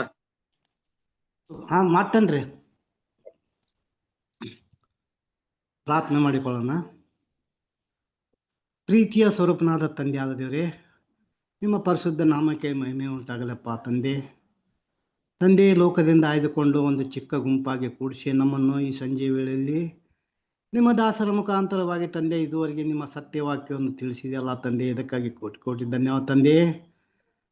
ಇನ್ನು ಈ ವಾಕ್ಯವನ್ನು ತಿಳಿಸಿರುವಂತಹ ಸೋದರಿಗೋಸ್ಕರ, ಅವರ ಕುಟುಂಬಕ್ಕೋಸ್ಕರ ಬಿಡ್ಕೊಂಡ್ರೆ ತಂದೆ, ನಿಮ್ಮ ಮಹಾಕೃಪೆಯಿಂದ ಇದುವರೆಗೆ ಅವರಿಗೆ ಬೇಕಾದ ಜ್ಞಾನ ಆರೋಗ್ಯ ಕೊಟ್ಟು ನಡೆಸಿದ ಹಾಗೆ ಮುಂದೆ ತಂದೆ ನಿಮ್ಮ ಚಿತ್ತಂತೆ ಸಹಾಯ ಮಾಡ್ತಂದೆ. ನೀವು ಹೆಚ್ಚೆಚ್ಚಾಗಿ ನಿಮ್ಮ ಪವಿತ್ರಾತ್ಮನ ಸಹಾಯದಿಂದ ತಂದೆ ನಮ್ಮ ಎಲ್ಲರಿಗೂ ಮುಂದಿನ ದಿನಗಳಲ್ಲಿ ನಿನ್ನ ವಾಕ್ಯವನ್ನು ತಿಳಿಸುವ ಹಾಗೆ ಇನ್ನೂ ಅನೇಕರಿಗೆ ಲೋಕದಲ್ಲಿ ತಂದೆ ನಿಮ್ಮ ಚಿತ್ತಂತೆ ಅನುಸಾರವಾಗಿ ಅವ್ರಿಗೆ ತಿಳಿಸಲಿಕ್ಕೆ ಸಹಾಯ ತಂದೆ. ನಾವು ವಾಕ್ಯವನ್ನು ಕೇಳಿದೀವಪ್ಪ ತಂದೆ, ಇದುವರೆಗೆ ಆ ವಾಕ್ಯದ ಪ್ರಕಾರ ನಾವು ನಡೆದು ತಂದೆ ನಮ್ಮನ್ನು ನಾವು ಸರಿಪಡಿಸ್ಕೊಂಡು ನಿಮ್ಮ ಚಿತ್ತಂತೆ ನಡಲಿಕ್ಕೆ ನಮ್ಮೆಲ್ಲರಿಗೆ ಸಹಾಯ ಮಾಡಪ್ಪ ತಂದೆ. ಇನ್ನು ಈ ವಾರದ ಯಾವ ಸಹೋದರ ಬಂದಿಲ್ಲ ತಂದೆ, ಮುಂದಿನ ಸಮಯದಲ್ಲಿ ಅವರು ಸಹ ತಂದೆ ಬಂದು ನಿನ್ನ ವಾಕ್ಯವನ್ನು ಕೇಳುವ ಹಾಗೆ ತಂದೆ ಅವರಿಗೂ ಸಹ ತಂದೆ ಸಹಾಯ ಮಾಡು ತಂದೆ.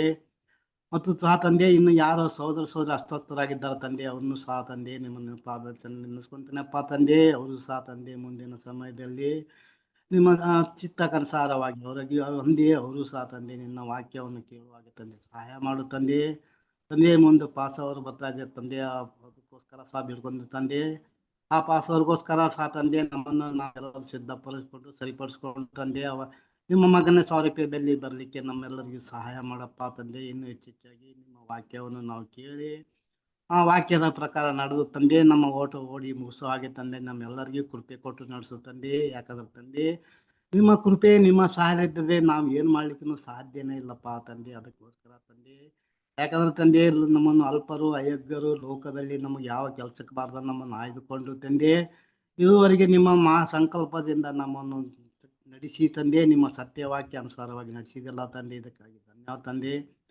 ಮುಂದೆ ಸಹ ತಂದೆ ನಿಮ್ಮ ಚಿತ್ತನೆ ಸಹಾಯ ಮಾಡು. ಇದುವರೆಗೆ ನನ್ನ ಪ್ರಾರ್ಥನಾ ಕೇಳಬೇಕಾಗಿ ಸಹ ಧನ್ಯವಾದ ತಂದೆ. ಈ ಚಿಕ್ಕ ಪ್ರಾರ್ಥನಾ ನಮ್ಮೆಲ್ಲರ ರಕ್ಷಕನಾದ ಯೇಸು ಕ್ರಿಸ್ತನ ನಾಮದಲ್ಲಿ ಬಿಡುತ್ತೇನೆ ತಂದೆ.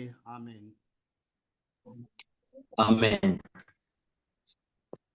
Thank you. ಥ್ಯಾಂಕ್ ಯು ಸಹೋದರರೇ. ನಮಸ್ತೆ. ನಮಸ್ತೆ. ಎಲ್ಲ ಬ್ರದರ್ಸ್ ಅಂಡ್ ಸಿಸ್ಟರ್ಸ್ ನಮಸ್ತೆ ನಮಸ್ತೆ. ಪಾಪು. ನಮಸ್ತೆ ಸಿಸ್ಟರ್, ಎಲ್ರಿಗೂ ನಮಸ್ತೆ. ನಮಸ್ತೆ. ನಮಸ್ತೆ ಮೋಹನ್ ರಾಜ್ ಬ್ರದರ್. ನಮಸ್ತೆ ಬ್ರದರ್. Thank you. ದೇವ್ರು ನಿಮ್ಮೆಲ್ಲರನ್ನ ಆಶೀರ್ವದಿಸಲಿ. Thank you brother. Good night. Thank you brother. Good night brother. Good night. Thank you. God bless you. ಎಲ್ಲ brother sister good night. Good night.